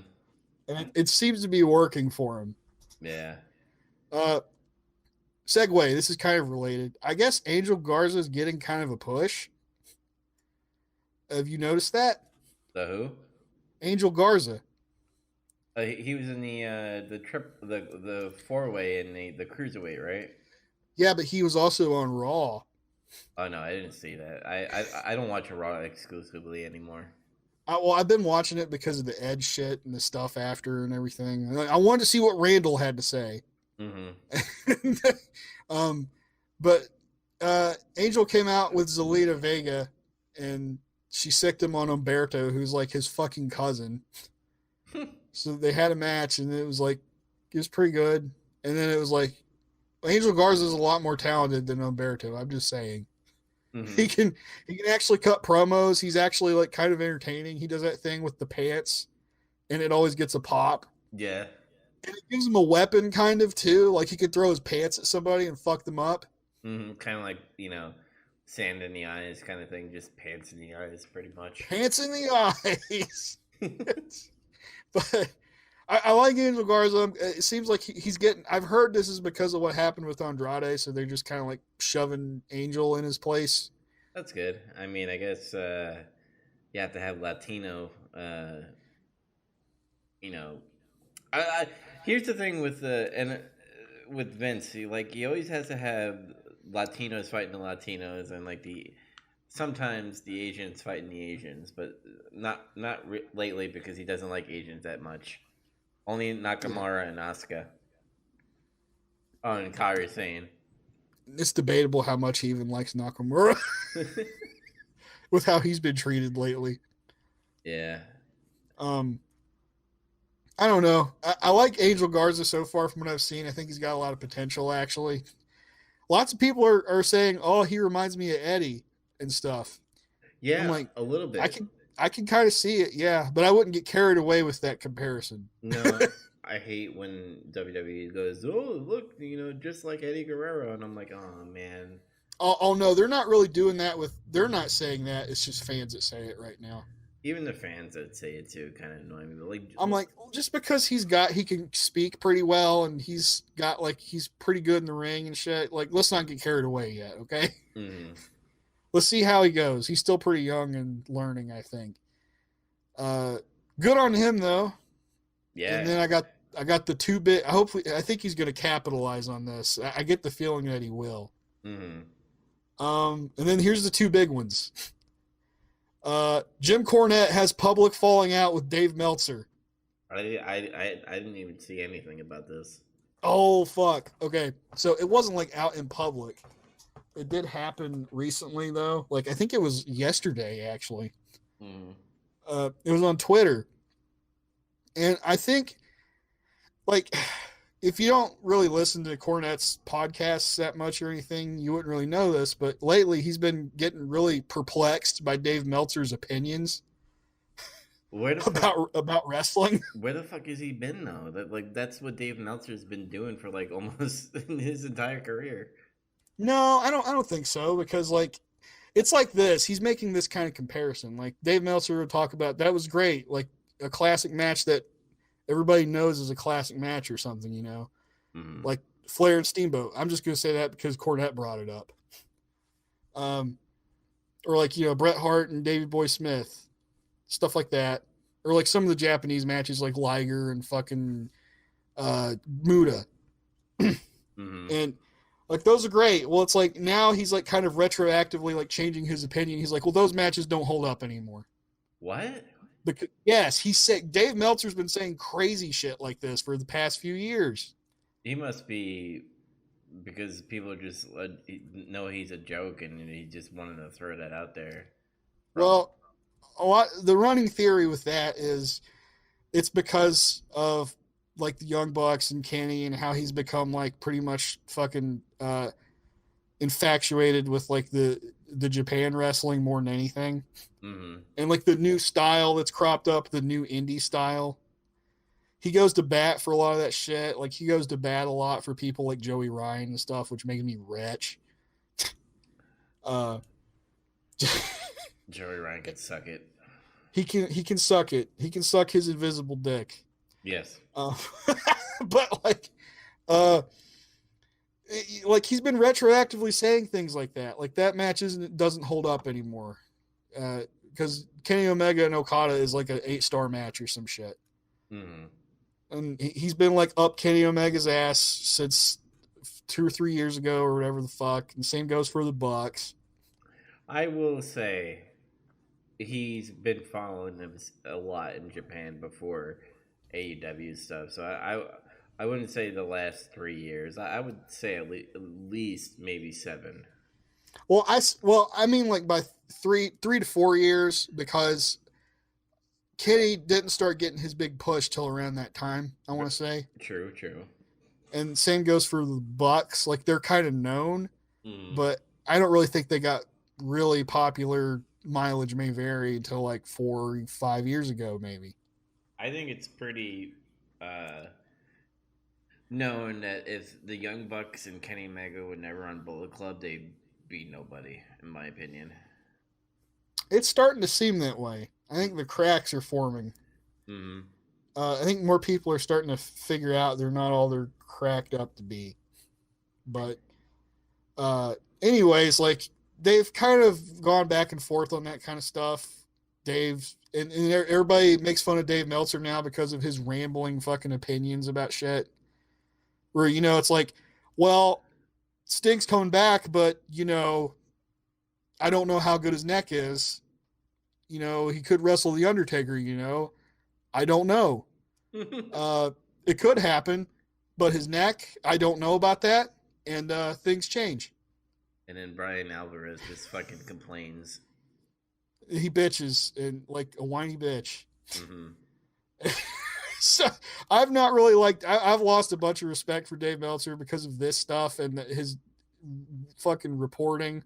I feel like he's lost his mind or something. Like he's losing brain cells or some shit. I don't know what's going on. So Cornette and Dave Meltzer didn't have a fallout like Santino Marella did? Oh no, it was just verbally on Twitter. He was like, Dave, I've tried to defend you for several years now on your opinions and stuff, but this shit has to stop.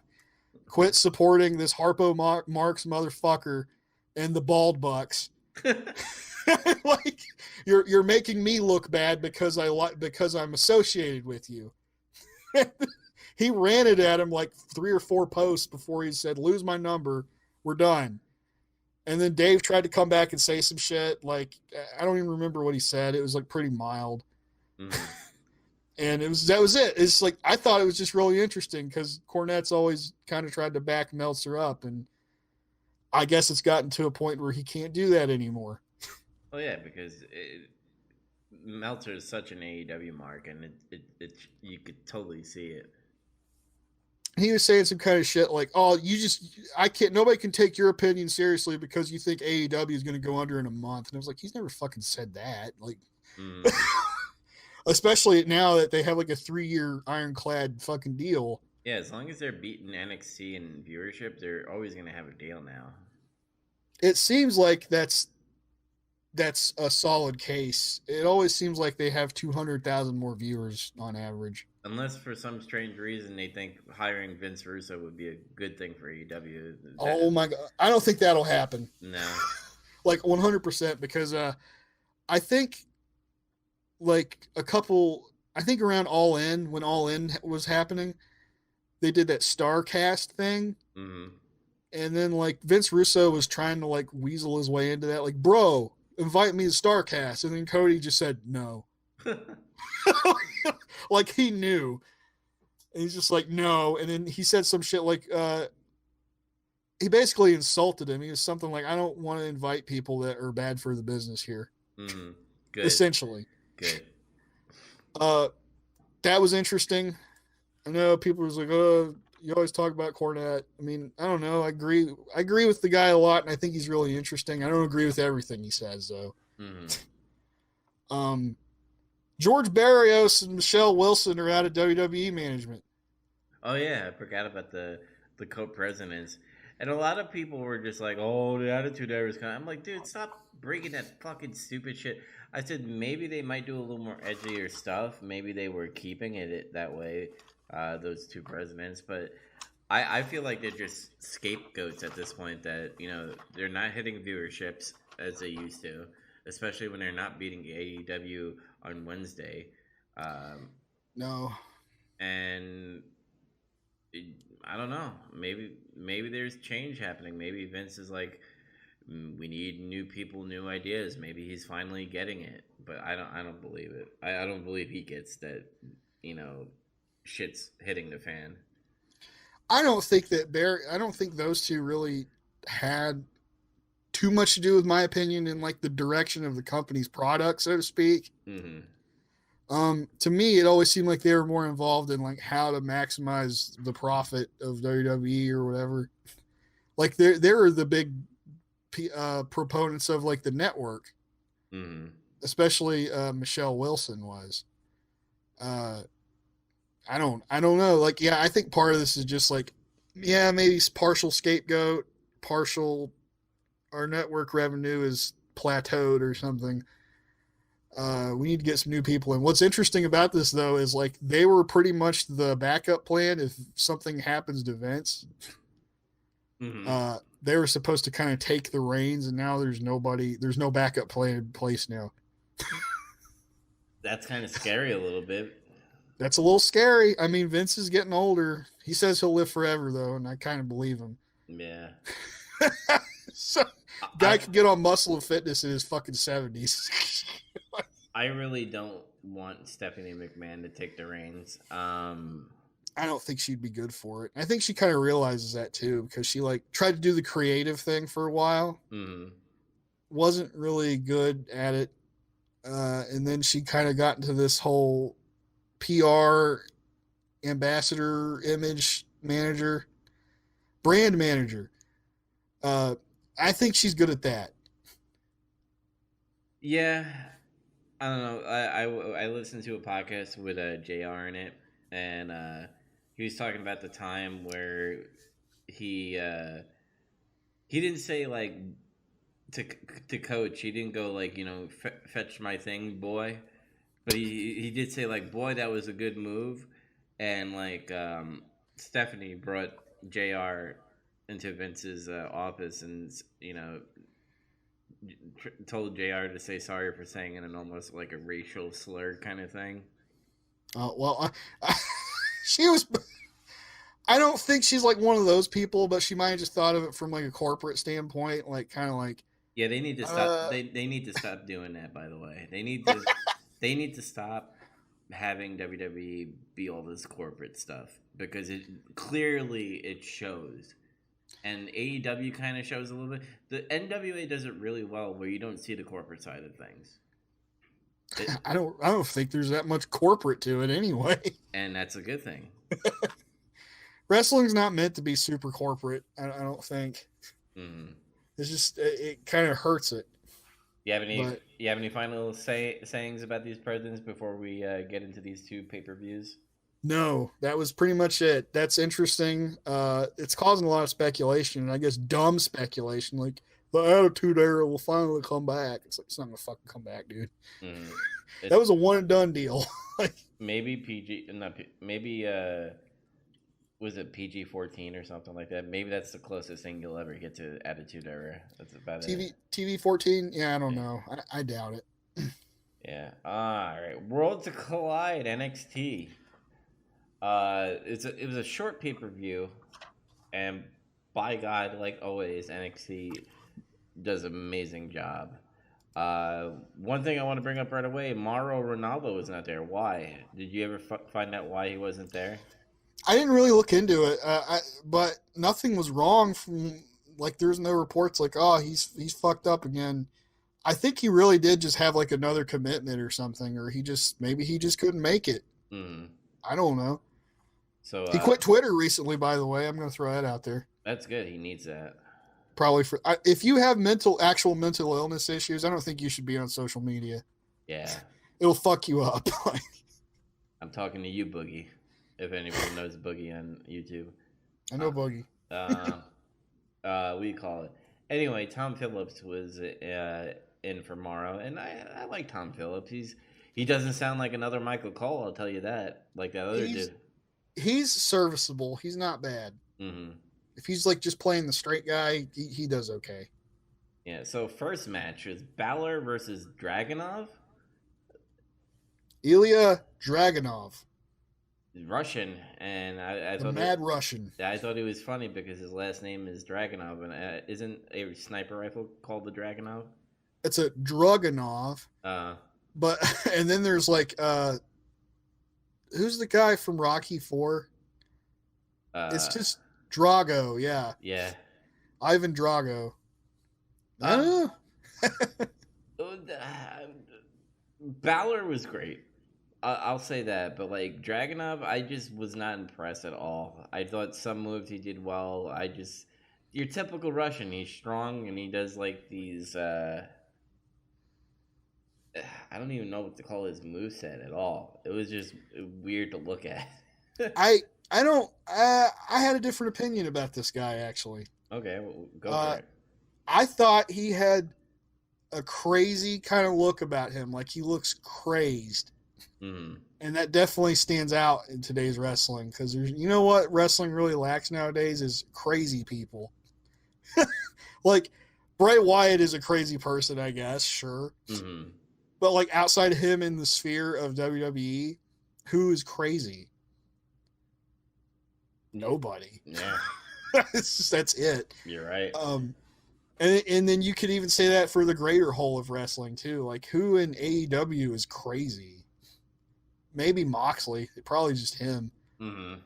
And I don't know. Maybe the dork order or whatever the fuck you want to call him. The dork order. I mean, Darby Allin is kind of crazy a little bit. Darby Allin is reckless and he doesn't give a fuck. I don't think he's crazy. I don't buy him as crazy. Maybe the other guy with the staple gun, Jimmy Havoc. Oh, he's just stupid. The thing, like, Ilya Dragunov looks crazed. Yeah, I guess. I just it didn't click with me at all. I really like his intensity too. He's very intense. Yeah, and he had at some point I thought, man, is Finn Balor gonna lose? But then I was like, nah, he's not gonna lose to this fucking Russian. Nope. I like Finn's work here was really good. It's a lot rougher than what it used to be. I like that. Mm-hmm. Like he's a lot more aggressive and rough when he fights. Do you think he's gonna do the face paint thing, or do you think it's just gonna be straight up? I'm fucking, just Finn Balor. I think he's done with that. That's. I didn't really think about it till you brought it up, but I get that feeling. I think he's moved on past that now, and he wants to just portray this. I'm here because everybody fucking forgot about me, but they're not going to forget now, brother. Mm. That was my Irish accent attempt. But like yeah, he's got a real chip on his shoulder and shit.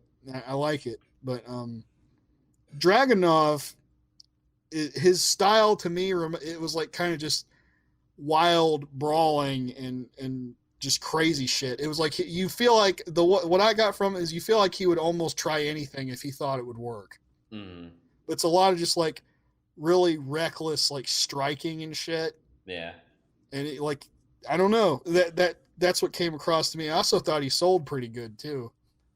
Yeah, I'll admit that too. He sold off a lot of Balor's moves that he was doing on him. I thought overall the match looked like a fight, and even though there was some flashy moves in it, it still felt like these guys were actually beating the shit out of each other. Mm-hmm. So And what else you got? Because I have a rating ready.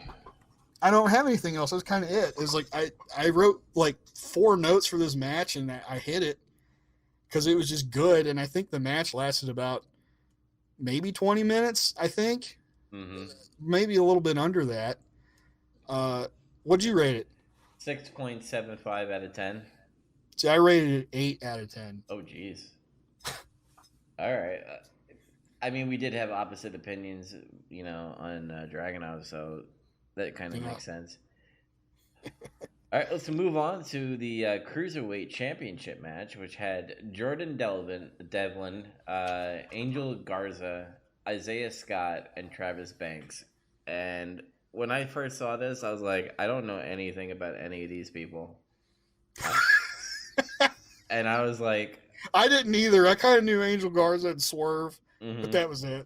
And I was like, all right, this might be a piss break. But literally, right when the match started, I didn't get up to go take a piss. And it was a pretty long match, too. This Because, one definitely went 20-ish minutes. yeah, and Angel Garza did his pants gimmick, which was funny. And they just kept on stopping it from happening. And people were booing every time they, beat him up.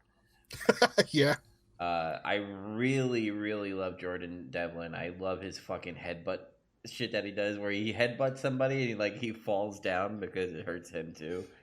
Yeah, that guy really impressed me in that match. I'd never seen him before. It was like, holy shit, everything that guy does is just really good. Mm-hmm. And he did a lot of good suplexes too, which was impressive to watch.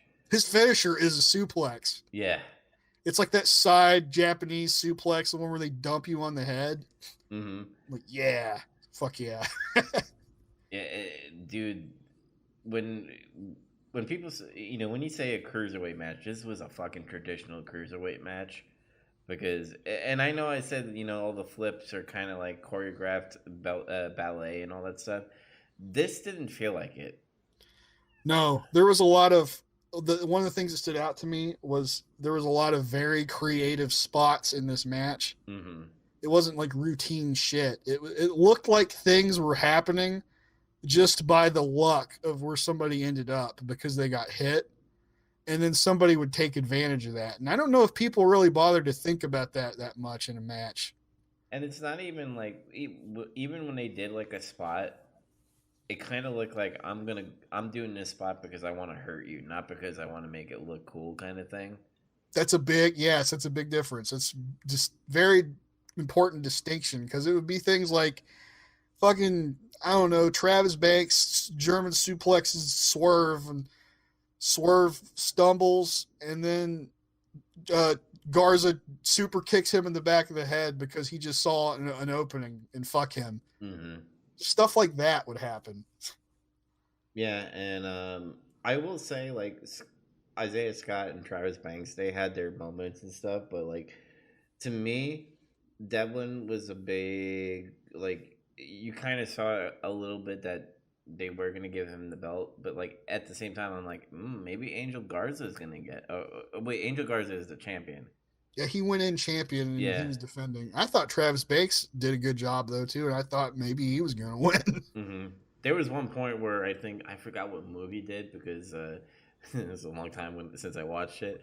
But like he did a move and I was like, oh, this is it. And then like 1, 2, and then he kicks out, and I was like, oh shit. And I think Travis Banks did his finisher move, and then Devlin came in and he did that headbutt. I think. Yeah. Yeah, this match was crazy though. Like honestly, it was like I see Fatal 4-Way and I see like a bunch of smaller guys. Usually, I'm like, oh god, Mm-hmm. like this is gonna be fucking. You can't follow this shit. And it was very fast, but you could follow it, and it pretty much made sense for the most part. Well, well, that's why I was like, I was gonna go on a pee break, and I just never did because No, it was just good shit like the whole time. Because I was nervous too when it started, Mm-hmm. but it came off like a good car crash Fatal 4-Way. Like people were just getting fucked up doing like big spots and shit, but it didn't feel like, oh, they're just setting up their spots. Mm-hmm. Like I said, They were doing it to hurt their opponent and to win their opponent, not to dance with the opponent to go ooh and ah kind of bullshit. Let's get the biggest reaction, brother. Here it is. We'll do this. We'll do a Meltzer driver. Mm-hmm. We'll do another goddamn Canadian destroyer on the apron. Mm-hmm. Fuck that. I'm sick of the Canadian destroyer now. Why doesn't it finish anybody? Like, that's a flip power driver. How come that doesn't beat anybody? Because just like the DDT, it loses its value when everybody does it. At least the DDT's kind of come back. Some people lose to that now. Yeah, with the paradigm shift with Moxley. Hey, Alexa Bliss, that's one of her finishers. She DDTs people. Mm-hmm. It's just DDT. DDT. I win. What'd you score this one, though? I don't have any other notes for that match. Do you? No, not really. The only other thing I would say is I've learned recently that Shawn Michaels really likes Jordan Devlin. And it's come out recently that Shawn is basically kind of booking and helping on NXT UK. Mm-hmm. So it seems to me like somebody could greatly benefit from, being that good, and Shawn Michaels takes notice of you. Yeah. So Jordan Devlin might end up becoming something, maybe. Hopefully. We'll see what happens. Maybe he'll, hopefully he doesn't become another Shorty G. Fuck. I gave this match an 8.0 out of 10. I gave it 8.5. Oh, shit. Yeah. We're there in the ballpark there, though. Mm-hmm. All right. So DIY versus Mustache Mountain. Yes. When I was watching this, I was like, oh, because I haven't been keeping up with NXT like you. I was like, this is interesting. They're both kind of like faces in a way. Mm-hmm. And they started off as faces where they were just doing each other moves and having respect for each other. And I really liked that DIY were the first group to be like, fuck this shit, and start kind of going a little not respectful. They turned the heat up. They started playing a little dirty. Mm-hmm. I liked it a little bit. I thought it went a little too long in the beginning as far as a respectful kind of thing. But the build-up, I mean, I guess they had to do it just to be like, DIY is going to be the first one to not be respectful. So I thought that was pretty good. But boy, were they fucking hitting each other in this match. Yeah, I thought, honestly, I'm just going to be straight up, I thought this match was great. Mm-hmm. I really like Mustache Mountain as a tag team. Yeah. Like, whenever they've had a tag team match, it's always been really good. I really like those guys a lot, like, especially Tyler Bate. He's great. But Trent Seven I really like a lot, too. But the one thing I always notice about those two is the way they, like, project themselves in the ring. Mm-hmm. Like, when they're having matches, it's like you really believe in their bond as a team. Yeah. Like, it's like Trent Seven's his mentor. He trained Tyler Bate. So, like, it's kind of like an older brother kind of thing or something.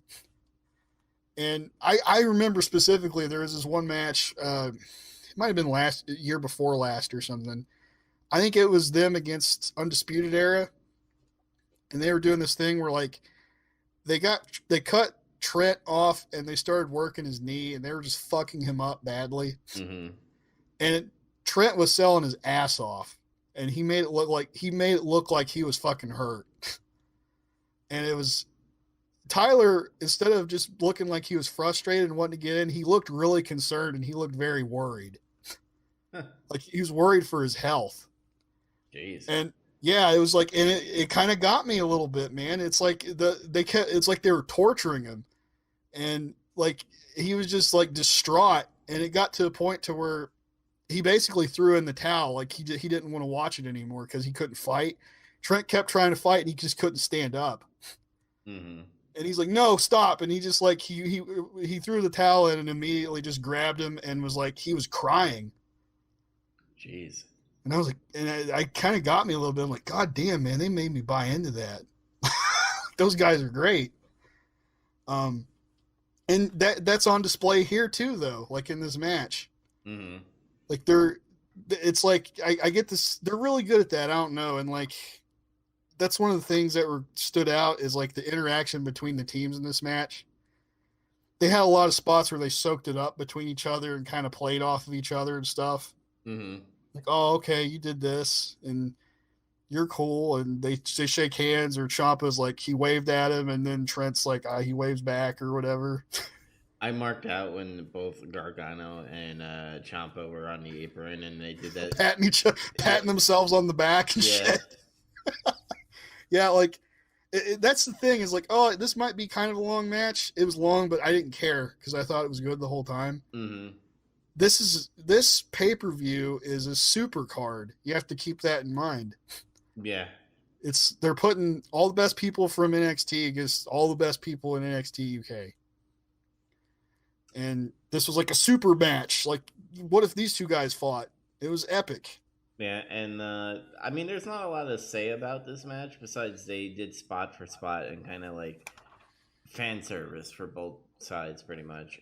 DIY is the fan favorite for NXT, and then Mustache Mountain is kind of like the fan favorite for NXT UK.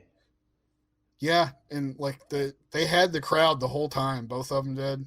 Mm-hmm. Both teams, I should say. And all the action was great, and like they didn't miss a beat on anything. Fucking Tyler Bate still does like amazing comeback sequences that are just awesome. Mm-hmm. And he's only like what, 27 or something like that. He's pretty young yet. Still, I think it might be a little bit less than that. I think he's like 22. I think. No, I think he's like 24 or 25 at this point. Mm-hmm. I'm gonna check while I'm gabbing, but like, yeah, like I don't. It's hard to really just watch it because to me this was like a classic. This is like a new classic in my opinion. This really reminded me of old school wrestling, where just like you have these two face groups and kind of like a Bret Hart versus a Roddy Piper match. Yes, like it reminded me of those really great matches that are old, that are just a lot of fun to watch, and you can really get into like the psychology and everything. Mm-hmm. That I was watching this like, this is so fucking good. This is like the best match I've seen in a long time. Like I legitimately thought that when I was watching it. Yeah. Tyler Bates 22, by the way. Jeez. That guy's fucking savant. He's got it. Like he's gonna be a good wrestler, man, for a long time. Yeah. So what do you give this match rating wise? I gave it a 9 out of 10. Ooh, I'm just a little bit under. I gave it an 8.75 out of 10. That's Still pretty that's good. Just tomato kind of shit there. Yeah.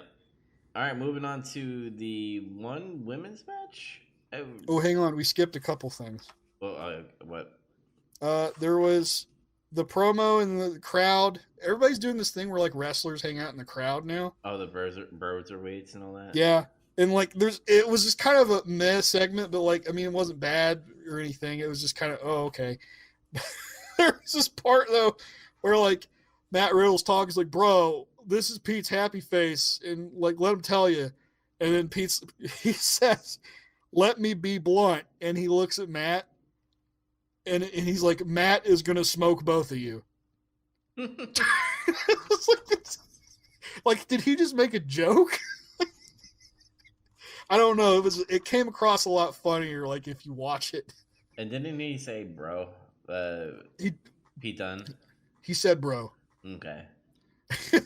Then there was. Oh, go ahead. I think I messaged you and I was like, "Oh my god, NXT is doing the wrestlers are in the crowd thing."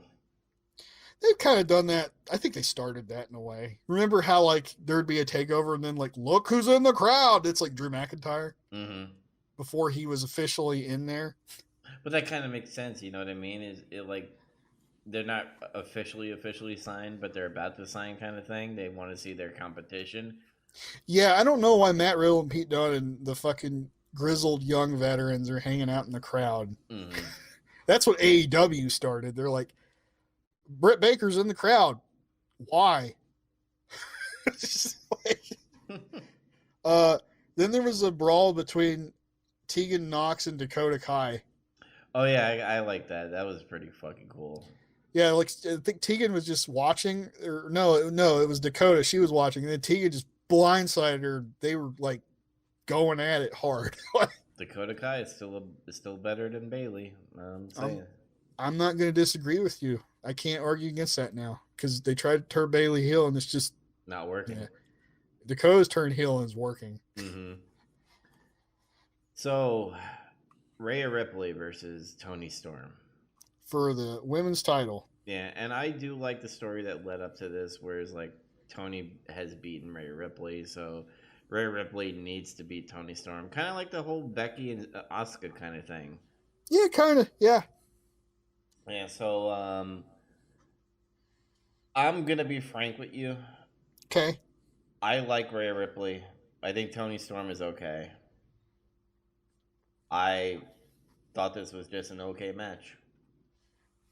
I thought it was pretty good. Mm. And it's funny because I wrote this note and I was like, these two always have good matches and interactions. Now, the interactions part was true, and they still did have a good match. Mm. But this match, I think, under delivered compared to like the last two that they had. Yeah, they had to follow up on two amazing matches. I just said that they followed up on a modern classic. Mm-hmm. So it's like the other thing too was like it ended, and then I was just like, oh, I thought this would have gone longer. This is gonna sound very misogynist of me, but I was too busy looking at Tony Storm's thick thighs the whole time. Tony is thick, and I can't deny that's part of her appeal to me. Mm. So, but she's also really, I think she's really good. It's just like sometimes she'll have a match once in a while that's not as good as what she can do. Mm. Typically, it might just be a experience level thing because she's pretty young yet still too. I think she's 22 or 23 or something. Yeah. But yeah, like I thought it started good. Like she was targeting Rhea's neck, and Rhea sells like a fucking boss for somebody that size. She's a lot bigger than a lot of the other girls are. She needs to get away from the contact lenses. I do not like it. I don't like that look either. I think it's like too try hard. Mm. I liked it better when she was just like, "This is me. I listen to fucking metal. Yeah. I would be a bad guy in the next Mad Max movie." like I was like, "Oh, this chick's cool. She's different." Like, Mm-hmm. Yeah. I mean, like I said, I'm gonna be frank with you. I kind of just this was my piss break. Even though they're both of them are great competitors, but I had to really pee because I didn't pee during that cruiserweight, and then I didn't pee on DIY and Mustache Mountain, so I had to pee at some point. You were holding it. Yeah. Like I didn't have that many notes. It was just like everything was just kind of like pretty good, and then Rhea fights from underneath most of the match because she's selling. Mm-hmm. And then Tony goes for a frog splash and misses, and then Rhea hits Riptide and it's over. And I was like, oh, that was it? See, I could see why they maybe put Rhea down there closest to the main event because of the title, but I would have rather probably either seen this be the first match or in between the cruiserweight and the DIY match. Yeah, after that first match, it probably would have gone over a little better. I don't know that it didn't have any heat. I don't remember now. Mm-hmm. I think it's just hindsight 2020. We know how this match turned out, and it's kind of like, well, it ended up not being the least good match of the night, but it's still good. Yeah. So, I mean, they performed like I knew they were going to perform, so I gave this a 7 out of 10. I gave it a 7.25. Oh, okay. So, yeah, we're there. All right, so main event time. Wait, Finn attacks Gargano in the back. Oh, yeah, I forgot about that. Mustache Mountain makes the save, brother, because respect. Yeah. And that's it. At the whole time, I was like, where's Ciampa? Yeah, like, he's trying to prepare himself to get Goldie back. Mm-hmm. And then I don't know where he was at, but this did have a follow up, and it was Trent Seven fought Finn Balor on NXT the following Wednesday, Mm-hmm. and it was a pretty good match. And then Trent did his usual Trent stuff where he's like selling his ass off and he gets beat. It was a good match though. It was good. All right, Imperium versus Undisputed Era. This is the big match, the money match. And then after I watched this match, I was like, oh, I understand why that previous one ended so abruptly. Mm-hmm. Because this had a lot of time. So I don't know everybody in Imperium besides Walter. You Uh, don't?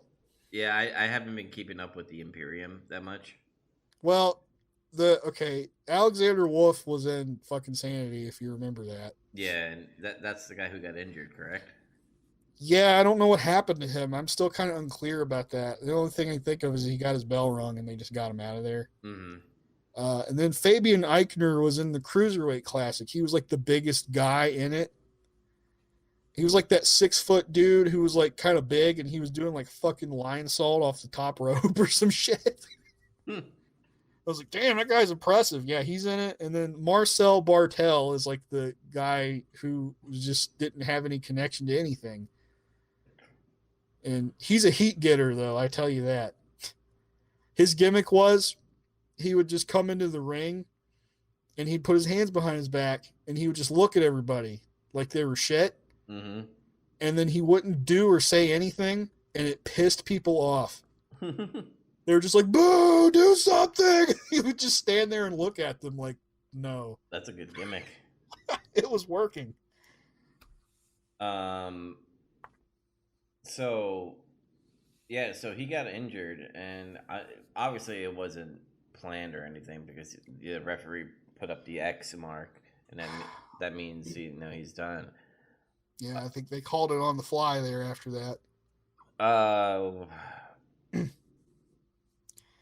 I Where's, I thought after that the match would have probably been a little downgraded a little bit because to me, if they're not talking in the ring, I'm guessing they probably planned some spots, so they probably had to do an audible on the match a little bit, and I thought that would hinder a little bit.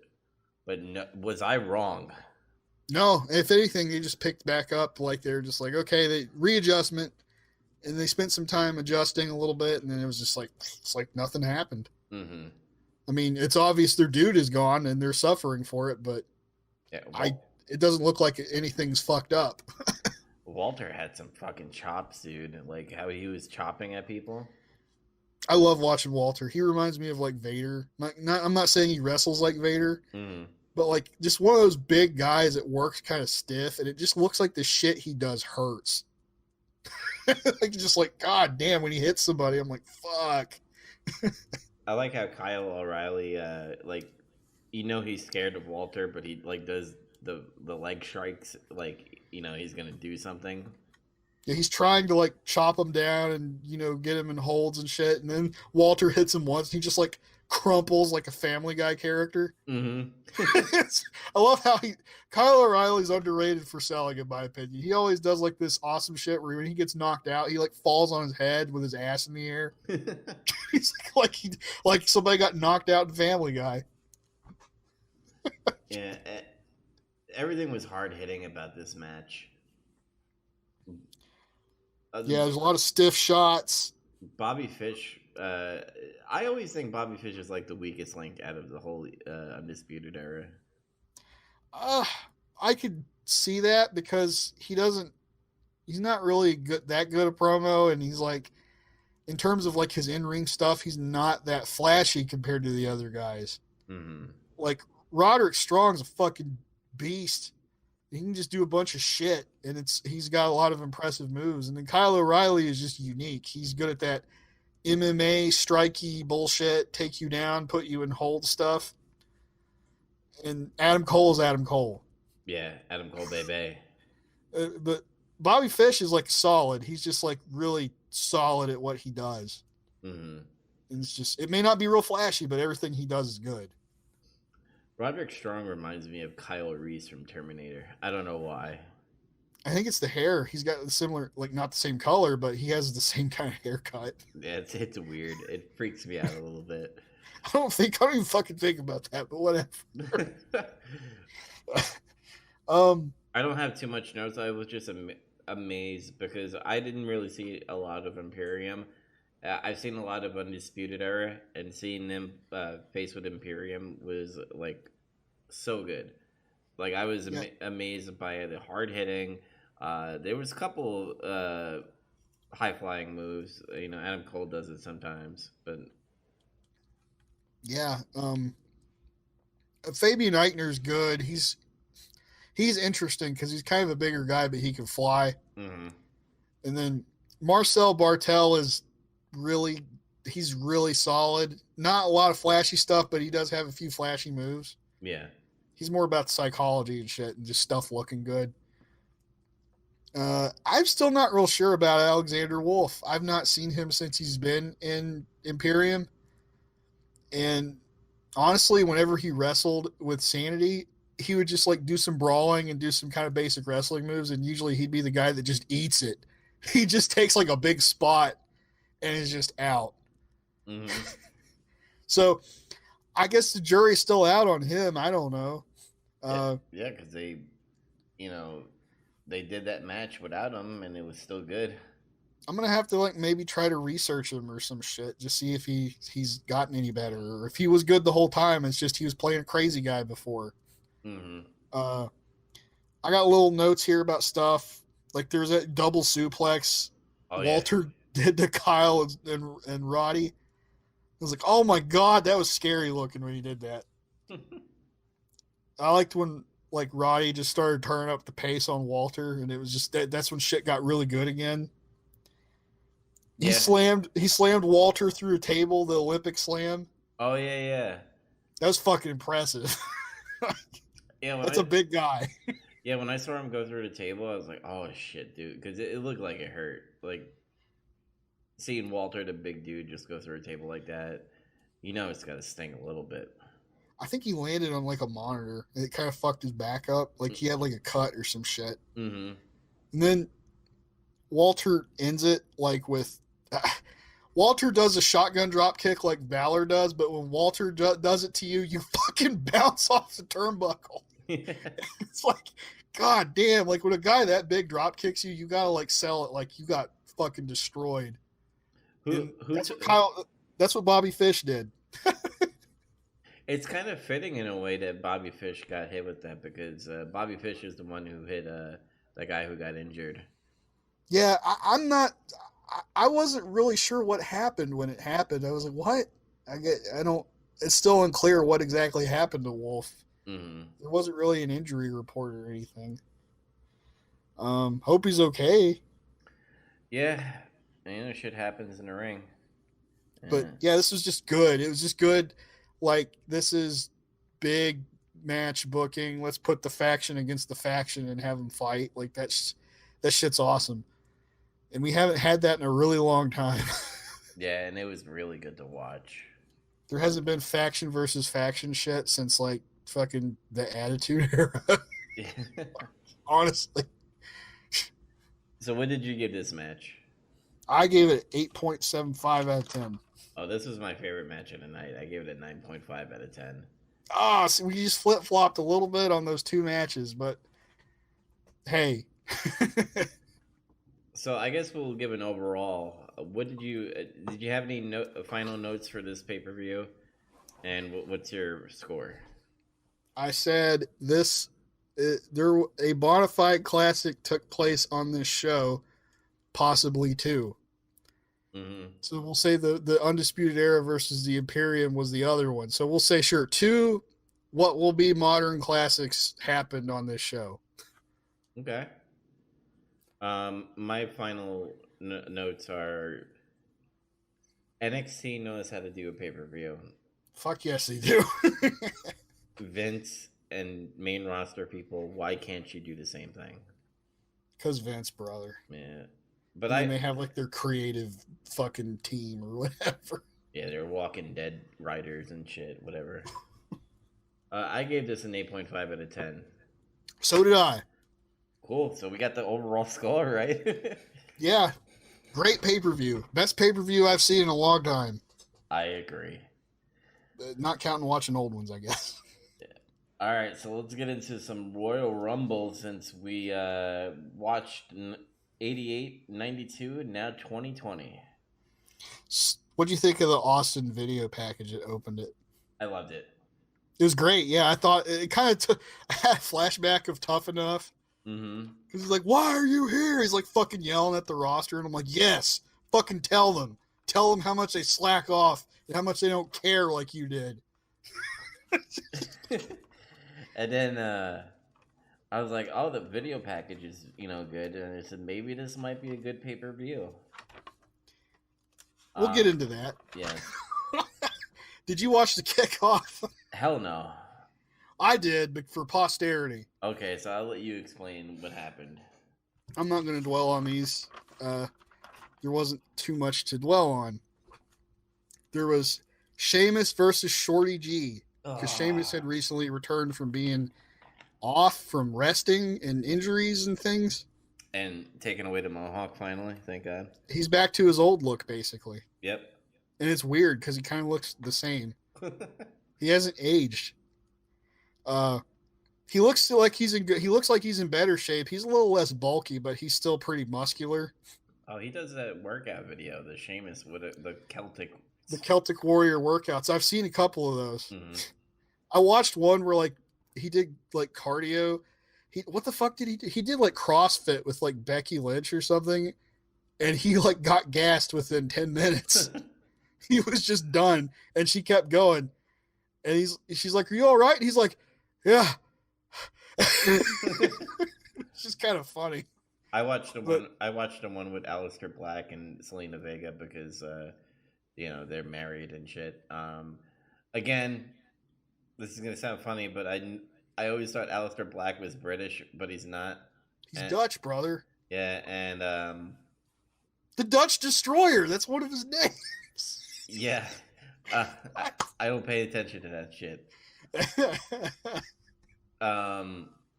But they went over to their house, and in the garage they have a workout area, and Aleister Black was kicking the fucking the punching bag and shit. And he just kept on kicking, and Sheamus was like, "Whoa, calm down, fella." I think I watched another one with I think it was Drew McIntyre. That was another one that was damn, that guy is fucking strong. Yeah, anyway, so let's get into the kickoff show with Sheamus and Shorty G. What happened? See, Sheamus came back, his old look. He's heel again. He's picking on Shorty G because he's short. Although I'm not going to say that's the only reason why he's picking on him, because apparently Sheamus's thing right now is this locker room is weak and pathetic, fella. And he's going to fucking clear it out of all the trash. I could get behind that. He's tired of all these losers on SmackDown. It's okay. They kind of started off just kind of pretty basic until there was a spot where Chad Gable crossbodied Sheamus and over the ropes, and they both flipped outside. I almost thought for a second, was that supposed to happen? Because it just happened so suddenly. Mm-hmm. Thought maybe they fucked up or something. I don't know what happened to Gable during this match, but he was bleeding out of his ear. Ah. The only thing I can think of is he got tangled up in the ropes and it fucking dragged his ear or some shit. Well, thank God they didn't take off his ear. Yeah, he could have ended up like Foley. Put his ear in a fucking Ziploc bag. Here you go. Put in the fanny pack. Outlandish. Outlandish, brother. There was commercial breaks during these matches. I hate when they do that. And they did picture in picture. And I'm like, it's like you're advertising the Royal Rumble on a commercial on a premium. I pay for this shit. Why? This made no sense. Mm-hmm. Then there's, they didn't really have a lot of heat, but then it got to the point. You know how Sheamus does that thing where he just beats the shit out of you? He just punches you in the chest 10 times. Yeah. That was the only time in the match where there was a reaction. Was when he was beating up Gable. Jesus Christ. He was like, bam, bam. They're like, yeah. And he hit him like 17 times or some shit. And everybody was like, "Yeah, beat him up." There was a long, drawn-out heat segment with an arm bar. I think it lasted too long, and like Armbar. arm bar. Uh, Gable does that Liger kick, Mm-hmm. that rolling kick. He did that like twice, and it looked shitty.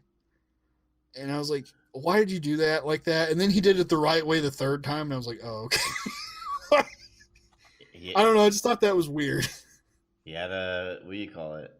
You gotta get it right. You gotta get it right, brother. I think the deal was he wasn't running. Like he threw Sheamus in the corner and he just did it to him in the corner, and it looked like really awkward and shitty. Mm-hmm. There is this part where fucking Sheamus does this sick ass hot shot, like a Christian style one. You know how Christian used to get behind people on the apron, and he'd pull back on their chin and then cause them to fling forward. Yeah, I remember that. I fucking love that move. And then like Chad tries to put him in an ankle lock, and then Sheamus just kind of gets out of it twice, and he bro kicks him. Yes, I said bro kick. Mm-hmm. It's over. That's an old inside joke with me and some of my friends. I don't know why you have Sheamus come back and you're facing Shorty G. I mean, he's heel, and Shorty G is short. I guess. Sheamus seems all right, after coming back off of a long absence. I still am of the opinion that he's better in a tag team now after I've seen him do like dedicated tag team wrestling. Because as a singles guy, I always thought he was just okay. Like sometimes he could have a match that could be pretty good depending on who he's wrestling. Mm-hmm. And then there'd be times where he just have like a fucking lame ass match, like against Roman Reigns. And what were you gonna say? He's one of those wrestlers that you know what's gonna happen. Like you kind of do, yeah. Yeah, because you like, oh, here comes the when he pounds on your chest, and then like, oh, here comes the bro kick.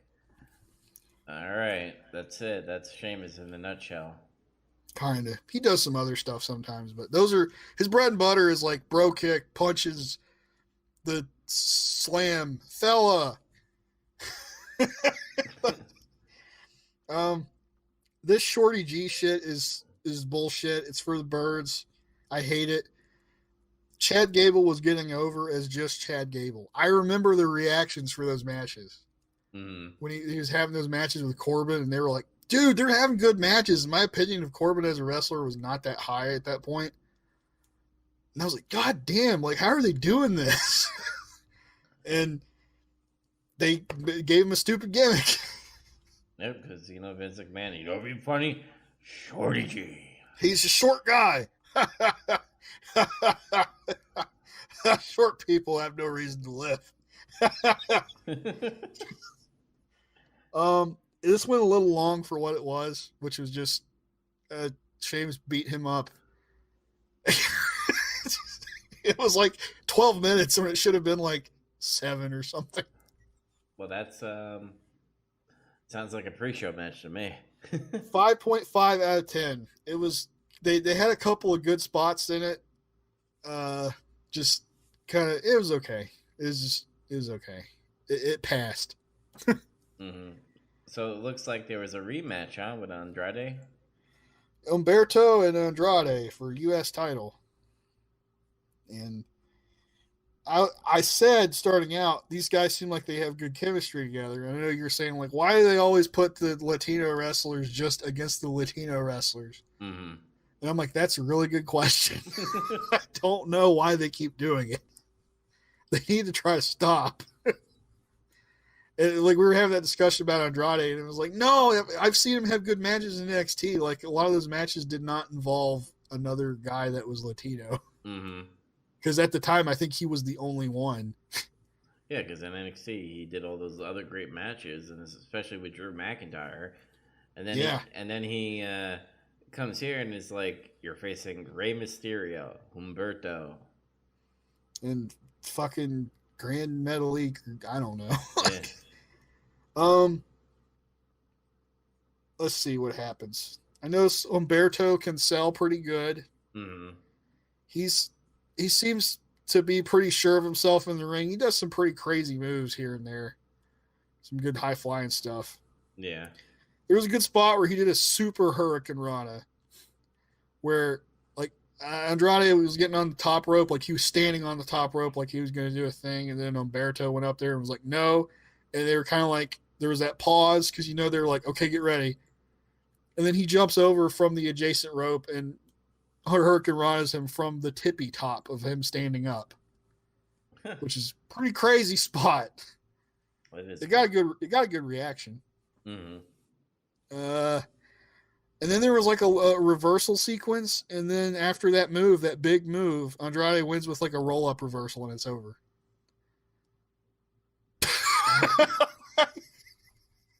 God damn it! And I was just like, I said that, and then it was like, it started out like I didn't have much else to say because it was just kind of like not, it wasn't coalescing. I think it's like separately. I think Andrade is better than Humberto is. Mm-hmm. But Humberto is still a pretty young guy. He might still be learning. He's still green. Yeah, I think he got called up too quickly. And I don't know. It's just, it wasn't really clicking there. So maybe I was wrong. It might have just been all those times where I watched Raw out of the corner of my eye, and I was like, that was cool. That was cool. And I watched him for like a couple minutes. And I was like, okay, I'm done. I might have misjudged him. I think this booking is weird though, because I think Andrade needs to face and beat more established wrestlers than him. Mm-hmm. Like, to me, I don't think he's still established in the regular audience's eyes. See, that's why I would have had Sheamus come back and face Andrade. That could have been interesting. Yeah, and I think people would have cheered him as a babyface because he'd been gone for like a fucking year. Mm-hmm. Yeah, like something like that's already just a better example of what he needs to be doing. And I'm like, Humberto's solid, but I don't think he's over. And he needs to work with more experienced guys still. Mm-hmm. My opinion. I gave it a 6.25 out of 10 because they were trying hard and it wasn't really bad. It's just kind of like, this is okay. I feel like it could be better than what it is. It's just there. It's just there. Nothing big. Then they did a bunch of promos. I'm just going to run through this really fast. Bailey did a promo. It was meh. You can't do it. No, I'm gonna skip him because he was the best one. Charlotte was okay. Kofi was okay. R-Truth came out when like 3 people were standing on the ramp talking. I think it was Renee Young, Booker, and that Sam dude.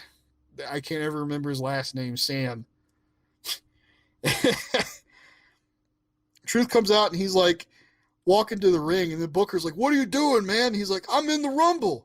And then they're like, "The Rumble hasn't started yet." And he's like, "I have an affidavit. I'm going to be in the Rumble." What? And then, like, they started asking him about Lesnar, and he's like, "Lesnar took me to Sioux Falls City. He likes to take everybody to Sioux Falls City." And he's like, he wouldn't let me ride in the car with him. Like, what the fuck is he going on about? And then he said, "Look, I got new ring gear." And he showed him like his wristbands. He's like, "It's like John Cena. John Cena was my favorite in my childhood. I grew up watching him." And then like they just looked at him like he was like retarded, and was like, "You're older than him. How did you grow up watching him?" He's like, "On the TV." And Brock was laughing backstage. I don't think anybody's writing this stuff. I think it's get a load of this. I think R-Truth just goes on TV and they don't know about it, and Vince doesn't care because it's funny as fuck. He just lets him do whatever he wants. I could buy that. I actually think that might be what's going on. Vince just thinks he's funny as hell and likes R-Truth. Because I've heard that the reason why Vince likes R-Truth so much is because he just goes with whatever he gives him. He's like, "Okay, I'll do what I can." He doesn't complain about anything. He just tries to make it good. Yeah, because think about it. He does whatever Vince wants him to do. He gets TV time. He gets money. End of story. It shows. Mm-hmm. And it shows. I've always liked R-Truth. I don't know, man. That's just like, And I feel like he's starting to revert back to his crazy a little bit. It's either he's been knocked stupid and he's like making less sense than usual, Mm-hmm. or he's mentally like deteriorating. Maybe little Jimmy's gonna come back. Maybe because he used to hate John Cena, and now he's saying he grew up watching him and he was his favorite.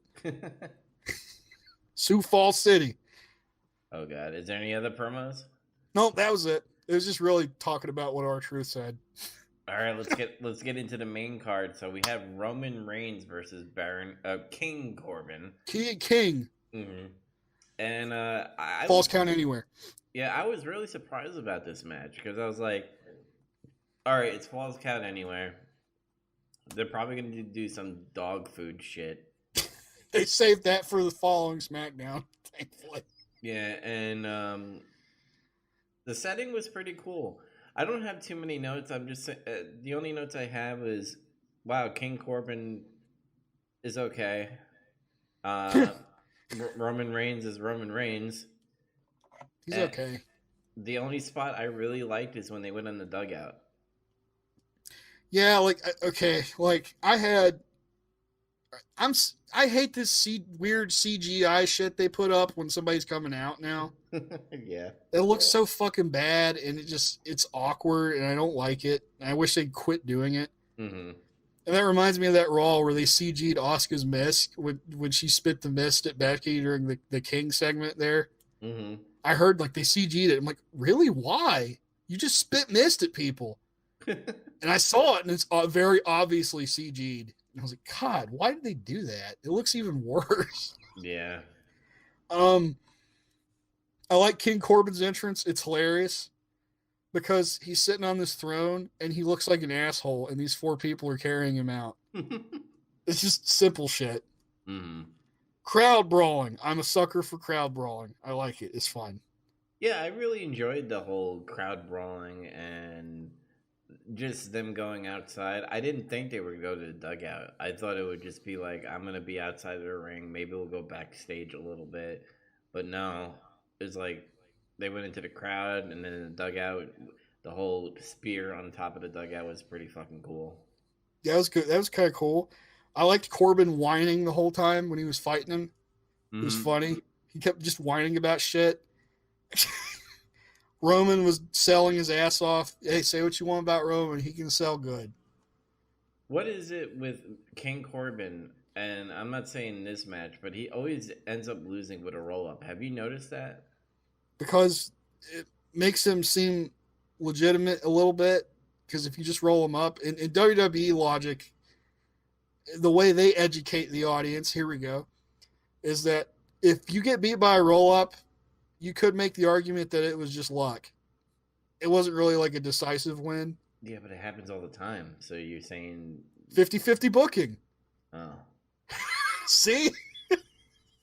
And then the other thing is if you submit in WWE, it's embarrassing. You should be embarrassed that you quit. It's like the worst way to lose. Mm-hmm. Because you tapped out. Like they did 2 Samoan drops through tables. Oh yeah, I forgot about the family and what do you call it, Ziggler and Rude. Yeah, they were up there in the sound area, whatever the fuck that thing is. They build this giant structure to put their sound equipment up. I'm just like, really? Is that necessary? Like, I don't know. I probably that's for the spot and everything, but the porta potty. Yeah. All right. Vince, okay, you go ahead. You go first. Vince always does this, and it annoys me. And I'm like, you know, it'd be funny if you're fucking covered in shit. But he wasn't covered in shit, so it was pointless. Yeah, so it's kind of like he just landed, you know. It's like, I was like, oh, okay, you know what? Like, I have to admit, I have kind of a soft spot for that because it's kind of funny. Mm. You get covered. I have to agree with Vince. You got covered in shit. It's funny. Yeah. But I was like, oh, they're going to do that? Okay. Like, they haven't done that in a long time, you know? Mm-hmm. And then he came out and he was like, fine. He was clean. Yeah. I was like, he wasn't even wet. They could have made him wet. They could have been like, he got piss all over him. And they couldn't even do that. They could have just been water in there. He just came out clean. I'm like, what? That's Yeah. fucking lame. I thought when he went in the porta potty, like Roman was gonna spear the porta potty.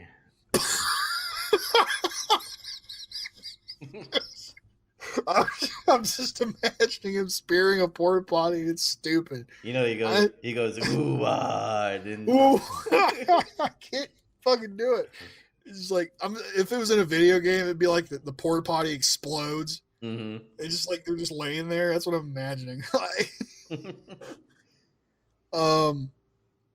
Yeah, they go to the dugout and do the spear, and it was just like, that's it. What do Yeah, you think? I enjoyed it. I gave it a 7.0 out of 10. I thought it was okay. I think it was a little overbooked because like the Usos and Ziggler and them came in. Mm-hmm. I think I would have preferred it if there wasn't as much of that. A little more. I gave it a 6.25 out of 10. Okay. I don't think those guys can work like. I'm tired of the feud. I kind of am too, but here's the other thing: is I don't think they work well together. It's not optimal. Mm-hmm. It's like they can do an okay job at best, but in my opinion, both those guys are guys where it's like, okay, you want to put Baron Corbin against Chad Gable because he can work really well with him, and then you want to put Roman against fucking Daniel Bryan, like because that was one of his like really good matches. Yeah, I don't know who Roman would face because I don't know what he's gonna do now. That's another one where I'm just like, what the fuck are they gonna do with him? mm, Like, I think he's gonna face the Fiend. I think he's gonna, like you said, he's gonna pretty much kill the Fiend. I guess whatever. he will slay the Fiend. Yeah. Maybe he'll convert him. Who convert him into the Rock? He'll he'll lose to the Fiend, and Roman will finally turn heel, and then he'll finally be awesome, and everybody will love him. Hopefully, I dig that. I'd be okay with that. All right, time for some women's rumble. Oh God. All right, so I'm gonna name all the competitors really quickly, and then we'll talk about the rumble. Alexa Bliss at number 1, Bianca Belair at number 2, Mighty Molly at number 3, Nikki Cross at number 4, Lana at number 5, Mercedes Martinez number 6, 7 is Liv Morgan, 8 is Mandy Rose, 9 is Candice LeRae, 10 is Sonya Deville, 11 is Kairi Sane, 12 is Mia Yim, 13 is Dana Brooke, 14 Tamina, 15 Dakota Kai, 16 Chelsea Green, 17 Charlotte Flair, 18 Naomi, 19 Beth Phoenix, 20 Toni Storm, 21 Kelly, oh god, forgot about that, 22 Sarah Logan, 23 Natalia, 24 Zia Lee, whatever. Zia Lee. I was like, wait, what? Oh, okay. 25 Zelina Vega, 26 how do you say this? Shotzi Blackheart? Shotzi Blackheart, that's right. Okay. 27 Carmella. Damn, Carmella was that late? I forgot about that. 28 Tegan Knox. 29 Santina Marella. And 30 Shayna Baszler. Okay. Okay. Oh yeah, our numbers. Yes. I was number 5, which was Lana. I picked 17, which was the winner. Yeah. So you won that one. Alexa Bliss at number 1 was pretty surprising, and she lasted long. Yeah, she's in there for a while. Then Bianca Belair was 2, and she was in there for a while too. Mm-hmm. I'm pretty surprised that they are keeping Alexa Bliss kind of strong still, because she's great on the mic. Her wrestling is okay, but like she's a great promo person in my opinion in the women's division. Bianca Belair, I'm still amazed at her strength for how little she looks. Yeah, but I don't know. Then you say that, and then if you put her up against like another girl, like if they were just standing there, it's like, god damn, she's like a lot more built than her. Mm-hmm. she's got a lot more muscle to her. Mm-hmm. Did you pop for Mighty Molly for like the 15,000th time in another women's Royal Rumble? I mean, I thought last time she was just Molly Holly. Yeah. So it was like Mighty Molly. And I was like, oh, okay. A little lemon twist there. I guess I I, gotta. it made me get my hopes up because I thought Hurricane was going to be in the men's rumble. I was like, come on, just do it. Yeah, and then nothing really stood out to me as far as like Beth Phoenix bleeding all over the place. God damn. Apparently, there was that spot where they were on the apron, and then somebody, I don't remember who, shoved her into the post, Mm-hmm. and she hit the back of her head on the post. That's what caused her to bleed. Yeah, Surprised she didn't get a fucking concussion or some shit. I'm surprised they didn't like tell her to step out of the ring so they could patch her up. Well, hey, you know what? She kept going, and it didn't even look like it phased her any. So props. Mm-hmm. And I don't know. I have little notes here and there about things. Well, I have one more. They did the Mandy Rose Otis thing. That was fucking funny, actually. I when I saw her like fall, I was like, really that quickly? And then I saw Otis just He rolled out from underneath the ring. He was there the whole time. yeah. And then it was like, what's even funnier is that Tucker Knight was selling it on Twitter. He was like, I don't know how I found out about it. I think I was looking at one of the wrestling news sites and they showed it. And he was like, I've been looking for him for an hour. Good play, bro. Yeah, that was funny. But now, what notes do you have? I thought it was funny when Lana came out at 5 and she got all that heat because everybody hates her now. Good. But I don't think it's like we hate Boo. I think it's kind of X-Pac heat a little bit. Mm-hmm. And then I honestly, this is what I would have done.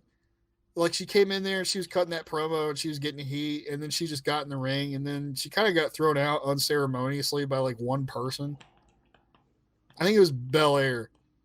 But what I would have done is I would have made everybody throw her out as soon as she got in the ring. Just because everybody hates that, like they hate that fucking angle. And she's like a hoe. She was eliminated by Liv Morgan. Oh, okay. What? Oh, yeah. Liv did it. That's right. And I was like, well, whatever. And then Lana did the Hulk Hogan thing and then eliminated her. Yeah, that was fucking gay. Yeah. Sid and Hogan, this was not. Yes. Liv Morgan didn't go, I'm going to kill you. I'm going to kill you. And then they were cheering for the guy that said he wanted to kill him. Yeah. Mercedes Martinez came in. That was a big surprise. Mm-hmm. Oh, man, she got signed. I was real happy for her. And she looked real cool. Yeah, she was doing awesome. And she's on NXT now. That's where she's at. Kelly came back and King was going nuts. He was going nuts. Hey, that's one of his favorites. I gotta admit though, like Kelly looked good in this. She was actually wrestling. At the end of her run, she kind of got to a point to where she was like, okay, like passable. So I still hate that goddamn whirly bird fucking head scissor move. Yeah. That's like one of the most preposterous moves I've ever seen in wrestling. I'm like, why do they keep rotating? Mm-hmm. But why? And like Carmella does it now too. I mean, she's always done that move, and I'm like, God, can you please just drop that move? It's fucking shit. Yeah. Another note I have here too is apparently Sasha was supposed to be in the Rumble, but something came up, and that's why Santina was in the place of Sasha. Supposedly, she had like a minor injury or something, and just they took a precaution or some shit. Like I don't know what really happened, but I was like, yeah, Santina came out, and I was like, Sasha wasn't even in the Rumble. I'm like, that's kind of fucked up. Because remember, I was like, Sasha. My prediction was Sasha was going to win the Royal Rumble, which made sense in my opinion. Yeah. Let's see.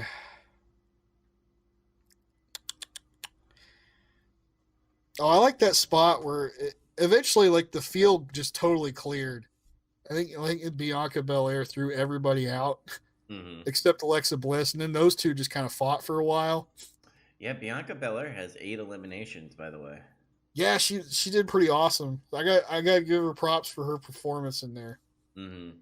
But I like the little fight they had, and then how they ended up on the apron, and then Alexa Bliss started pulling on her hair. Mm-hmm.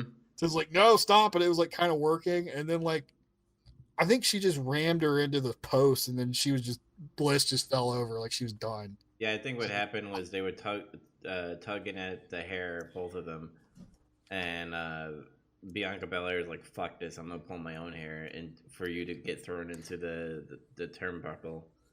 Yeah. Then let's see. Charlotte throws Belair out. That ends her reign of terror. And kind of puts heat a little bit on Charlotte. Yeah, she got some heat for that. Uh, Zelina was rocking the Sindel gear from Mortal Kombat. I gotta give her props for that. Mm-hmm. Lana's still doing the Captain Marvel shit. Naomi came out and did her Kofi spot, Oh yeah, I forgot about that. and it ended up not. It ended up not amounting to shit. Yeah, I think when she got to that point, I think she looked at it and was like, "Oh, I don't know if I could do this." So that, Yeah, and then she's like, "Oh, I'm just gonna take this top of the table thing and put it near the stairs." And oh my god, it worked! Thank God, I didn't look like an idiot. yeah, Because even I think whoever was announcing is like, "Is it? I don't even think that's gonna work." yeah. I was surprised that that little table cover thing like didn't break when she tried to walk over it. Mm-hmm. And I was like, oh, okay. And then she just, I think she got in there and somebody threw her out. I don't know who. It might have been Shayna Baszler. Yeah. She was 30. She was my pick to actually win this thing. I was like, she's gonna win this. Yeah. I thought she would be, you know. Oh wait, Shayna Baszler did eliminate 8 people as well. What the fuck? They were all really quick ones. Yeah. Um, the reason why I said, oh, she'll win is because, like in my mind, the thing that would make most sense to do would be to put her up against Becky and have her beat her. Mm-hmm. Like I did it. I came in here and I beat the bitch that beat Ronda Rousey. I'm badass. Fuck you all. And she's a Mm-hmm. legit heel. Um, that didn't happen though. She got thrown out, Yep. and then it was Flair. The final three. It was Flair, Baszler, and Phoenix. Which I was like, I was really surprised Beth Phoenix was still in the match at this point. Not because she was hurt, just because. Which, by the way, we'll talk about it later. It's surprising because Beth Phoenix is the spouse of Edge. Yep, I knew that. Mm-hmm. Did you know that? I knew that. Okay. Does our fans know that? I think a lot of people do at this point. I guess so. Like, yeah, Charlotte eliminates Beth Phoenix and Baszler. She wins. It's like, okay, man. I don't know about you, but I think I want Beth Phoenix to have one more feud, like just one short little run. Mm-hmm. I think she deserves it just because it's like she was a really good wrestler at a time when like all the other ones were like nowhere near as good as she was. I think if I had a, because Beth Phoenix is part of NXT, uh, as far as like the announcing and everything, and probably coaching wise, I would want to see Beth Phoenix go up. I would do Beth Phoenix versus Bianca Belair. Oh, that would be good. See, yeah, Yeah. it's like they're both really strong. Mm-hmm. Who wins? There you go. I think people would want to see that. And then you have Beth Phoenix lose. The whole She puts her over. Yeah. Hell yeah. So But what'd you give this one? I thought it was an okay Rumble. I wasn't really wowed by anything besides, Bianca Belair doing really well, Alexa Bliss staying there for a while. Um, all the small NXT, not small, I'm not saying small, but I'm saying like all the NXT stars that came up, you could tell they came up just to be like, hey, I'm here, kind of thing. All the little NXT people. Yeah. But other than that, the ending, the ending kind of pissed me off a little bit because they did the whole, oh, I'm gonna run up to you and then get thrown out of the ring kind of thing with Charlotte when she. Oh, yeah. I was like, come on, how long has Royal Rumble been? You never do that in a Royal Rumble. But then I guess you could say she's a rookie in the Royal Rumble, so I guess rookie mistake. Oops. I give it a 6.5 out of 10. Wow, I gave it an 8 out of 10. Ooh. Big divide there. Mm. I like. I thought it was pretty good, and I had fun watching it. There's a lot of fun spots. Like I like the stuff with Mandy and Otis. That was funny. Mm. Bianca Belair was really entertaining because she was just whipping ass. Yeah. I'm surprised she never used her hair. I like she was on the Rumble, and I was like, man, she should hit somebody with the hair like one time, just to do the oh my god, because that's like a good thing. But she doesn't use it all the time, thank God. Mm-hmm. Like I'm glad Alexa Bliss did good and everything, and Mercedes Martinez got signed, and that was really cool. Yeah. And there were some good spots in there. It was like I don't know. I don't think it was as good as like the previous two or whatever. Mm-hmm. Is this the third one now? Yeah, it's the third one. I thought the last women's Rumble was better than this one. Yeah, I think the previous two were both better, but this one was still really good. It was still fun to watch, I thought. Yeah. You want to go to something that was like not exciting to watch? Yeah, we can. Bailey versus Lacey Evans, and all I have here is boring, boring, boring. Oh my god, you had a chance to like yell at her daughter in the face. Boring. Yeah, they set up all this shit where she's like she's talking shit about her daughter and everything, and like that didn't even really come up in the match at all. She said one thing, but it was kind of like, "Oh, look at your mother," and that was it.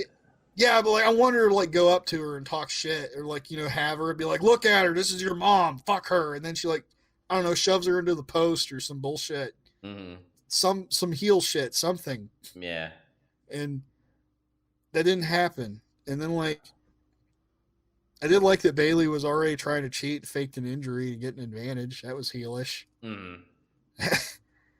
She controlled the match until Lacey comes back, and then she botches like 3 spots in a row, and I felt really bad for her. It's just like, because I was like, I like her a lot, but I was still of the opinion that I think she got called up too fast.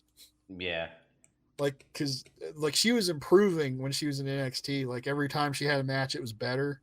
But then they're like, okay, you're main roster now. I'm like, I don't think that was a good idea. No, they should have kept her in NXT. I think they could have built her up in a way. I think this was more Vince being like, we need more women. She looks kind of hot. Put her in there. Yeah. The ending was like, oh, Lacey goes for the best moonsault ever, and then Lacey gets her knee, or Bailey gets her knees up and pins her, and she cheats. She pulled her pants. And that's it. And I don't think Bailey has any heat. This heel turn sucks. And they need to get the belt off of her. Yeah. I'm trying to think who would be a good candidate to get the belt off of her. Sasha. Yeah. If she could like stop being hurt. Stop being hurt and stop being friends with her. I mean, like I could buy it. Like I could buy her turning on her and being like, bitch, you did nothing. You're like, I'm going to be mean. And it was like bullshit. Like that could just be the basis of the whole feud there, that she's bullshit. Like, I don't know. Like something. I gave it a 4.0 out of 10. Oof. I didn't like the match. Like looking back on it, I do want to adjust my score. I think I just felt sorry for them. Like I was just like, oof. So what'd you give it? I think I'm going to give it a 5 out of 10. Oh, jeez. Okay. Originally I had 6.25 because like they were trying. It's just Bailey has no heat now. And then Lacey botched because she's still kind of green, I think. Yeah. And like she was trying to do a cool sequence there, but it's just she messed up all 3 parts of it. It's just shitty luck. Like, then we go Fiend and Daniel Bryan for Universal title in a strap match. Talk about an old school fucking stipulation. Yeah, the match. I was like, oh, it's a strap match. I get why they're doing it, so he doesn't do his little superpower thing. Positive, there was no red light. They finally listened. That's good. Number two, this match was fucking awesome. Yeah, but got the heat back in the building after that last match.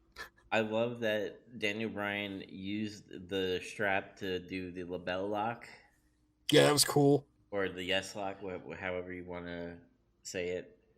Um, the whole whipping. This was almost like the Passion of Cody in a way. It was a little faster paced than that, but yeah. Mm-hmm. Because at the same time, I was like, ooh, because you heard the snap. It was like, whoosh, whoosh. Yeah. And it was really, really good. It was a very violent match. I will say this, and this is not me saying they should bring back the red light, but seeing the mask in the light is still goofy to me. I don't really. I still think it looks cool. I guess I don't know. I think the honeymoon's over for you on the feed is all. Yeah, I think Daniel Bryan did a headbutt, right? A flying headbutt. He sure did. And I was like, oh wow, they brought that back. I know they wanted to get away from the whole Benoit and also Daniel Bryan not getting head concussion. Yeah. Well, I think Bray is a little fluffier than the average opponent, so he could just kind of like bounce off of him.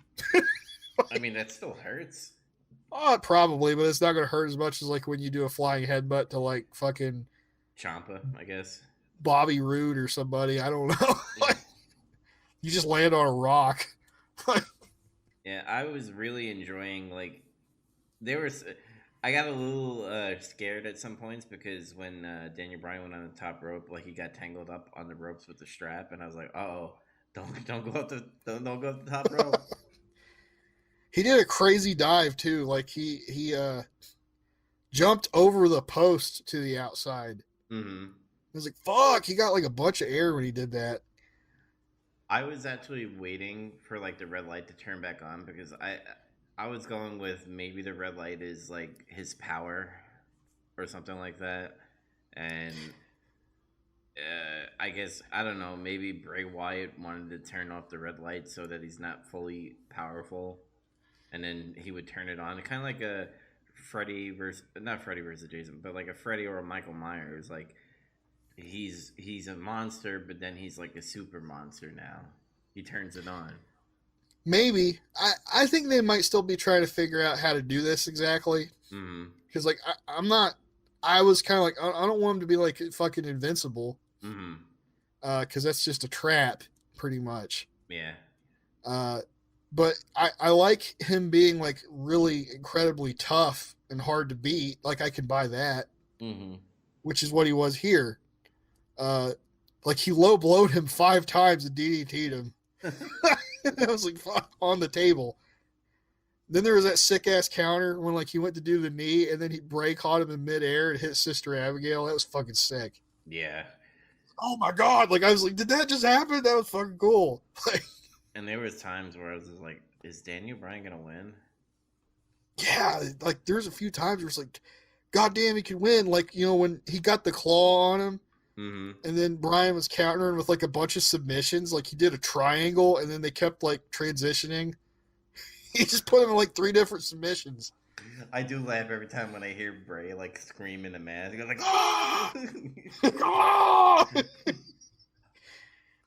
the Fiend rises over and he hits the claw Uranage. And then he was just done. It was over. Yeah, it was a good book match. Because it was very back and forth, and then all of a sudden, Daniel Bryan started getting a lot of traction to the point where, like I said before, you thought he was going to win, and you were just like, wow, are they really going to put the title back on Daniel Bryan? And it just didn't, because then the claw finally got him. The power of the claw, man. Also, shout out to that guy in the crowd who yelled, yowie wowie at Bray. And then he turned around and just laughed at him. I was like, oh, that was fucking cool. Good job. Nice. Uh, I have no other notes. Do you have any other notes? No, that's it. I gave this an 8.5 out of 10. I gave it an 8.25. Okay, cool. Still good. Very good match. All right. So Becky Lynch versus Asuka. Mm-hmm. For Uh, Raw Women's Championship. yeah, it was good. That's I'm tired. This sounds racist of me, I guess, but I'm tired of seeing Asuka just scream out her language. I just like I don't. I know she can't speak that much English, Mm-hmm. but like I actually no, I can't even say that because she can speak some English. She used to do like what Nakamura did, which I is like she would cut a promo and you could get the gist of what she was saying, and it didn't really take away. Like people still like to listen to her speak, mm-hmm. and they got away from that. And now they just want her to yell angrily in Japanese. And I guess it's supposed to be she's a heel. Get it? You don't understand what she's saying, so it pisses you off. And Kyrie saying like I don't see her as a heel. She just looks like somebody with heelish makeup on. She's Asuka's minion. Mm-hmm. That's what she is now. Like she turned heel, and it's like, what is she? She's Asuka's minion now. But uh, I wish they would just get like subtitles or Yeah, some shit. Like I would really like that. but But I could see Vince being like, "How does it be funny?" But imagine they're saying poo poo caca." yeah, I don't. God damn it. Uh, let's see. What did you think of this one? You said it was good. It's a match I knew that that Becky was gonna win because she had to, Yeah, I didn't really think Oscar was going to beat her, and but it was still good. it was still good.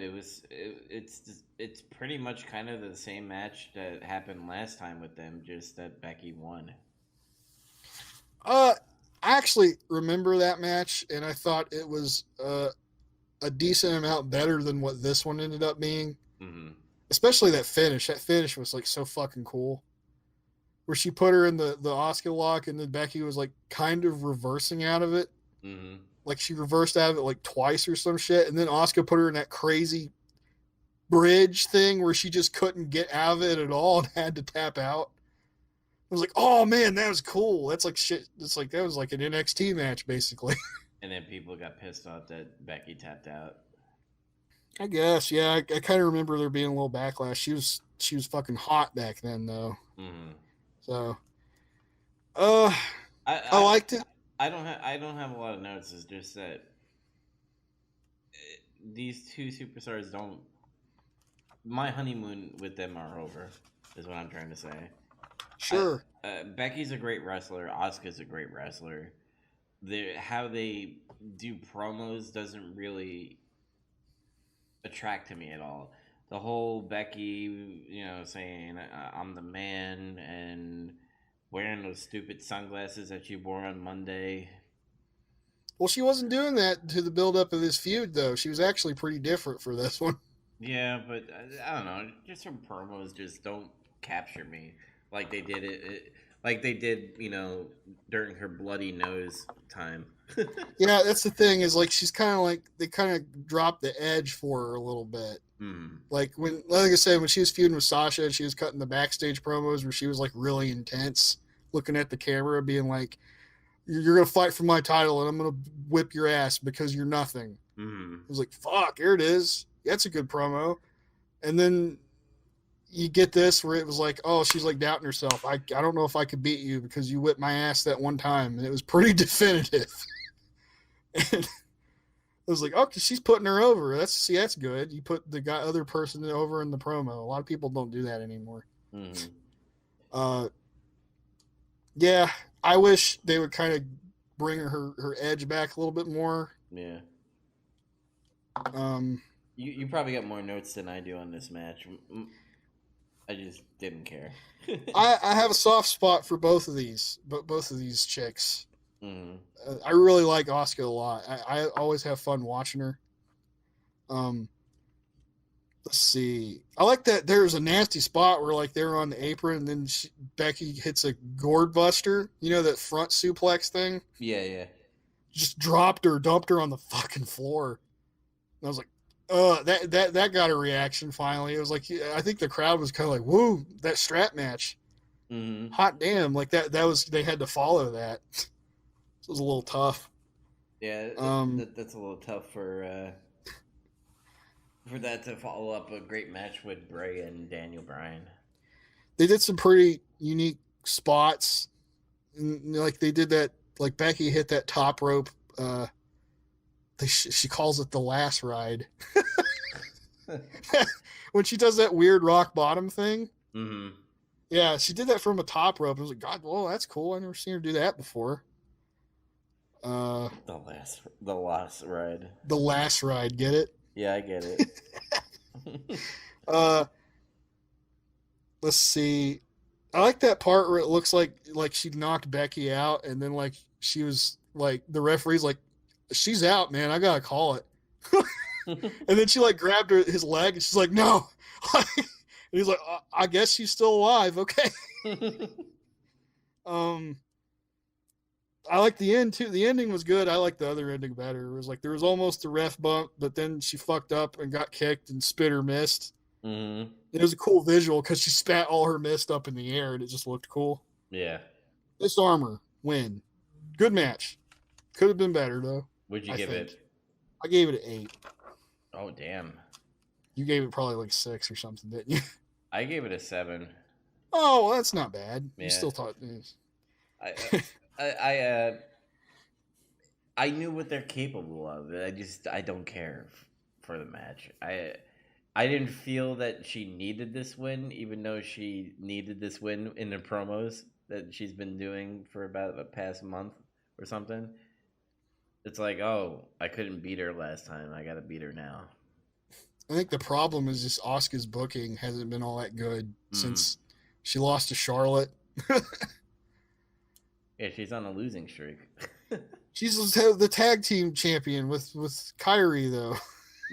Yeah, that division is fucking terrible. It's not much of a division.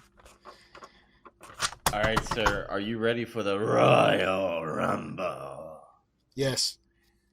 All right, so I'm quickly going to go through the line again. Brock Lesnar, number 1. 2, Elias. 3, Eric Rowan. 4, Robert Roode. 5, John Morrison. 6, Kofi Kingston. 7, Rey Mysterio.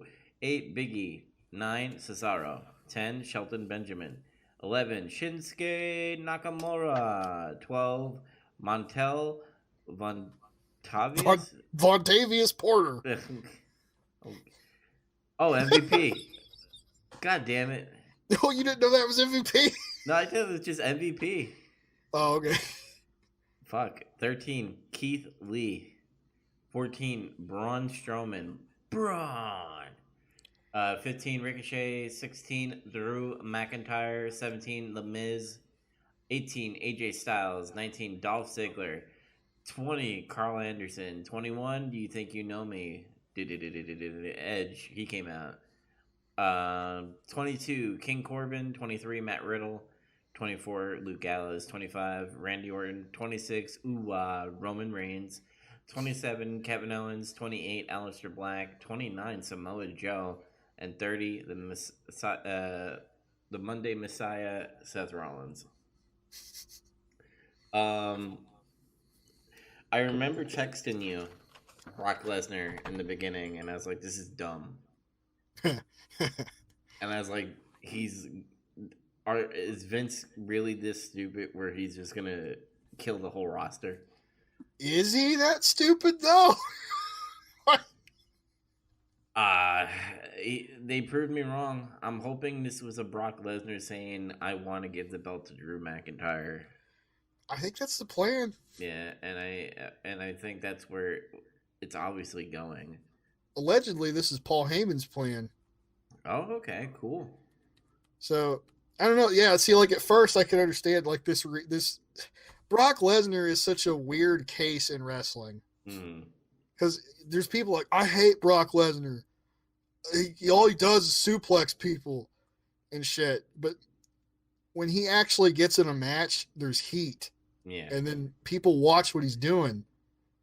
And they want to see him lose. And he's a heel, basically. I will say, in the beginning, I hated the idea. And then I just started seeing him have fun. He was totally into it. Like, he won me over shortly after, like, the first 2 or fucking 3 guys. He started getting me pretty much when Shelton Benjamin came out. When I was like, oh, they're playing off they used to be in the same wrestling school, and or the wrestling team in high school or college or whatever, and they hug, and I'm like, oh, this is a bad idea. And then Shelton Benjamin gets thrown out. I think, oh yeah, here's where he got me is when MVP came out and he started dancing doing his theme. Yeah. I was like, what the fuck? I never thought I'd see that. And then when Keith Lee came out, Brock Lesnar is like, who the fuck is this guy? That was great. That was a great reaction. Yeah. Yeah, like Elias comes out second and he's like trying to sing a song about Brock. Mm-hmm. And there's already heat here. And then Brock just gets fucking pissed and chases him to the ring and whips his ass and throws him out. It's like, okay, he's gone. Rowan comes in and it's like, oh, he's a big guy. Maybe he can hurt Lesnar. And I think he punches him like twice. Mm-hmm. And then he got thrown out. And then he just like, damn it. Like he just slapped the mat. Like he was just pissed. And then John Morrison came out and the slow motion's back, everybody. Woo! I got hype when that happened. John Morrison punched him and kicked him and got thrown out. Mm-hmm. He got fucking flinged out. Whoa, yeah. Couldn't even save himself. And then, like, when Kofi came out, he lasted more than 90 seconds, and that was able to, like, kind of fuck the flow up. Mm-hmm. I was like, oh my God, Kofi is going to get revenge. Will he get revenge? And he's like, he didn't get thrown out immediately. Yeah, and then Shinsuke Nakamura came out, and he got fucking flinged out. Well, there was that spot where Ray came out, and then Big E did, and then Big E was like, let's all gang up on him. I was like, yes, finally, somebody has brains. It didn't work. He threw all 3 of them out. Yeah. Braun Strowman. Here's the thing, and I get it. This is like all planned out, but like Keith Lee and Braun Strowman were in the ring, both big dudes. They see Brock Lesnar just annihilating people. Why not just go after Brock Lesnar? I put a note about that. I was like, both these guys ended up looking stupid in the end because they saw him. He threw a big guy out very easily earlier. Like Eric Rowan is roughly the same size as Braun. Like Braun's got more muscle than him, but that's a big motherfucker. And they're just both like, fuck it. We just start fighting each other. And then he threw them out because they were dumb. Mm-hmm. I hate that shit. And this just proves that how Braun Strowman is booked. He's booked to look fucking stupid. He's a big, stupid giant. He always does something dumb. At least Keith Lee has the excuse of, well, he's a rookie. He's never been in a Rumble. He got caught up in the moment. He wanted to fight another fucking big guy and show he was awesome. Mm-hmm. Maybe you could write it off there. And then Ricochet. That was the funniest one. Low blows fucking Brock Lesnar, and then Drew McIntyre does a Claymore kick. And I gotta admit, hearing that... I jumped up out of my seat.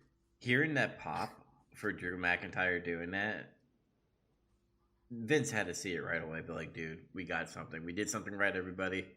That was massive reaction. Mm-hmm. That was, and then like it was everything about that was perfect. Like I felt in my bones when this was happening, when it was building to it. It was like, oh shit, something might happen here. Because like you could tell when he came out and he was walking to the ring and he got in the ring, like something's different about this. I got scared a little bit because every time he eliminated somebody he like turned around and looked at Brock on the floor. Yeah, I thought Brock was gonna get up and do that stupid Hogan shit. Mm-hmm. And I kept worrying about that, but no. Yeah, so like Drew walks to the ring and just looks right at Lesnar the whole time, gets in there, and he's like, "Fight me, motherfucker! Come on!" And he takes his gloves off. And he's like, who's this mother? He doesn't say who's this motherfucker, but that's basically the look on his face. Yeah. And then Ricochet just wham, nut kick, Claymore, and then everybody's like, "Oh my god!" It was awesome. Oh, and by the way, everybody, we did the same numbers for this. Mine was John Morrison, and Mine was the Miz. yours was the Miz, which was pretty good. We made the dirt sheet. Mm-hmm. That's funny. Yeah. Then the Miz came out, and I was like, oh, nothing really is gonna happen big with him. And then AJ Styles came out, and then I was like, oh, Dolph Ziggler, Carl Anderson. But then you think you know me. Honest. Yeah. I jumped up out of my chair again. I was like, what? Are you fucking for real? I couldn't believe it. Did you have a party? No. I was watching it by myself at home. Same. It's just like nobody's schedule could really match up. Mm-hmm. And I would have been watching it with my brother, but he had to like go on a work trip.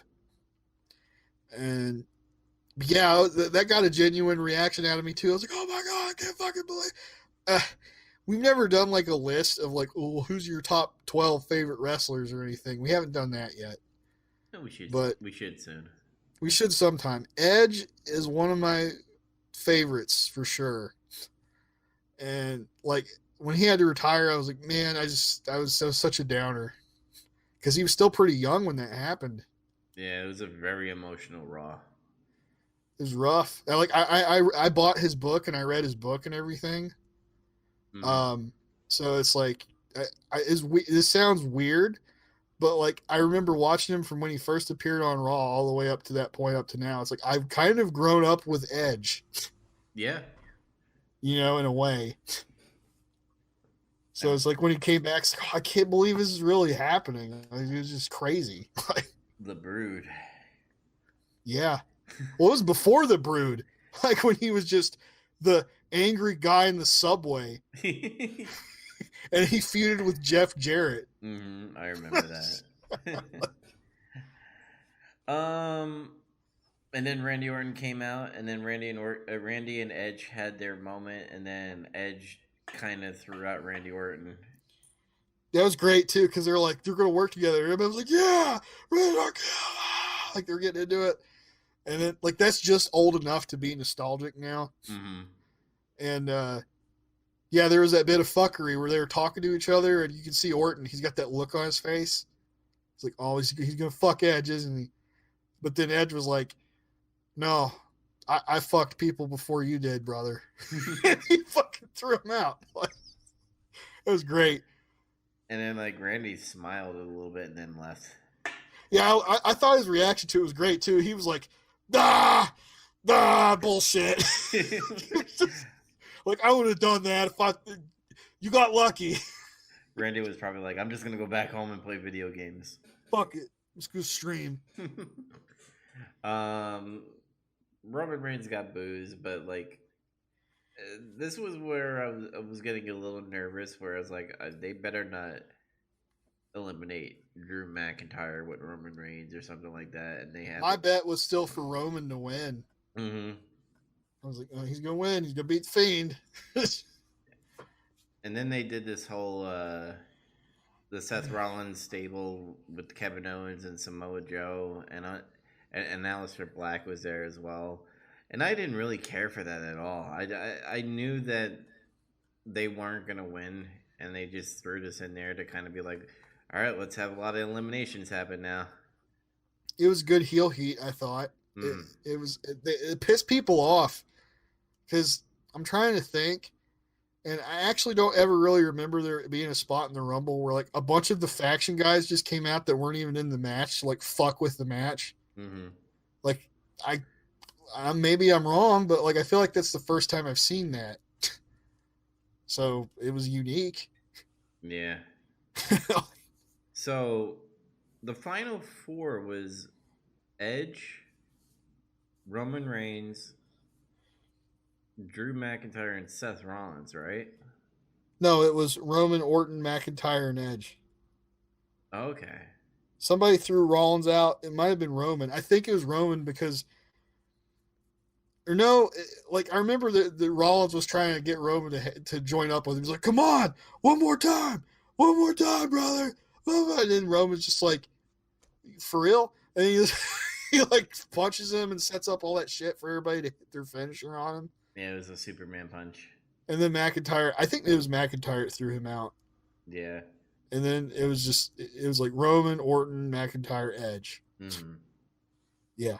And then there was an even bigger pop because Drew McIntyre won.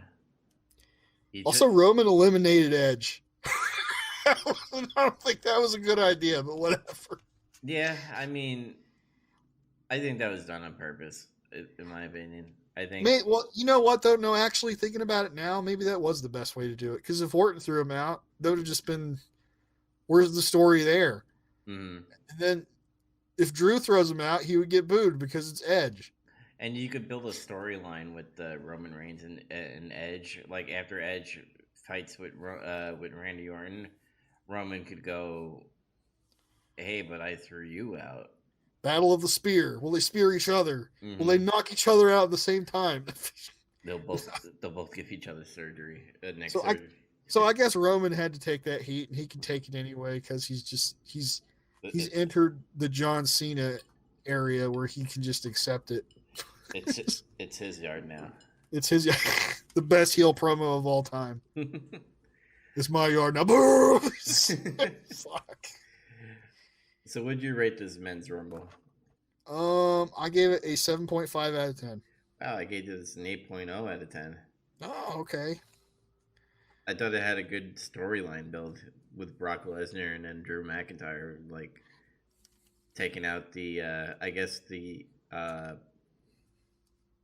good side of the roster, I guess. Where in the beginning was just like all the mid tier and low tier wrestlers. You know, I'm gonna change my score now because something about sometimes when you talk it through with people is just it's like you realize things differently or something. Mm-hmm. I'm gonna give it an 8. Okay, cool. All right, so I guess final notes, and by God, this probably is our longest podcast ever. It was a super show. It's a super show. We're almost at 3 hours and 30 minutes. Shouldn't skip weeks. It fucks us up. There's so much shit happens. It's WrestleMania season. There's all this shit's going on. All right. So my final notes are Roman and Corbin had a pretty okay match. The Women's Rumble was I want to say the weakest out of the three that they had. Bailey versus Evans was Lacey Evans was horrible. Bray Wyatt versus Daniel Bryan, match of the night. Becky and Asuka, good. And then Men's Rumble, I really liked the outcome and the story build to it, so I gave it a 7.0 out of 10. Where's my final score? Where did I put that? Hang on. I also gave it a 7.0 out of 10. Oh, Jesus Christ. We're on point for both fucking shows. Edge's surprise return was great. Mm-hmm. And there was like a lot of speculation up until the next night. And then it was like, oh, so he's actually doing shit now. Okay. It's just still crazy. It's still kind of hard to wrap my head around that. Mm-hmm. It was good Rumble. It was good. It was a good show overall. There's a couple little spots where it wasn't, but hey, there's always the next Rumble, right? Hey, this was a good pay-per-view. Mm-hmm. So they've been doing pretty decent with the main roster pay-per-views lately. I'll give them that. They've been doing better than what they were. Summer was rough. Mm-hmm.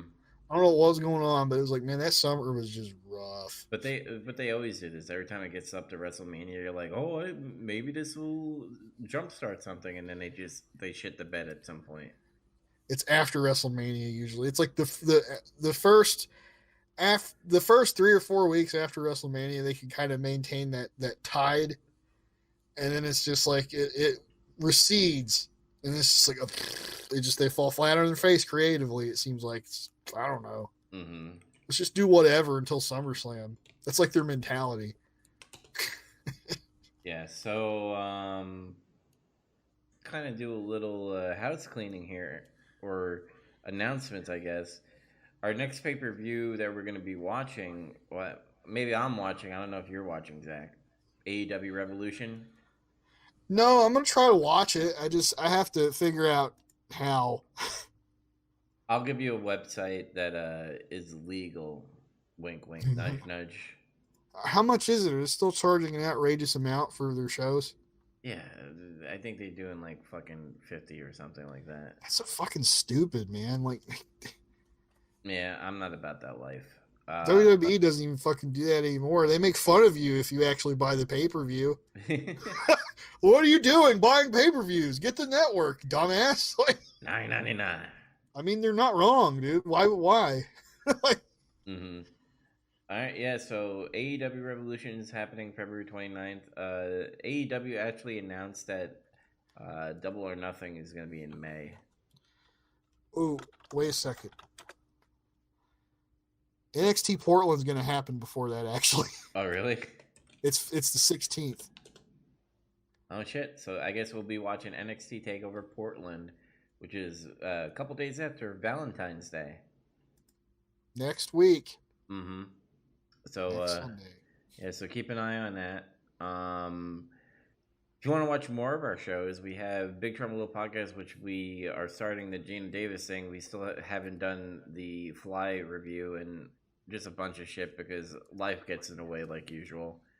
But if you want to watch the rest of our shows, go to novnetwork.podbean.com. We also have a website that says nerdreview.com. And I really need to get up because I need to start getting ready for bed. So bye, everybody. Bye. See ya.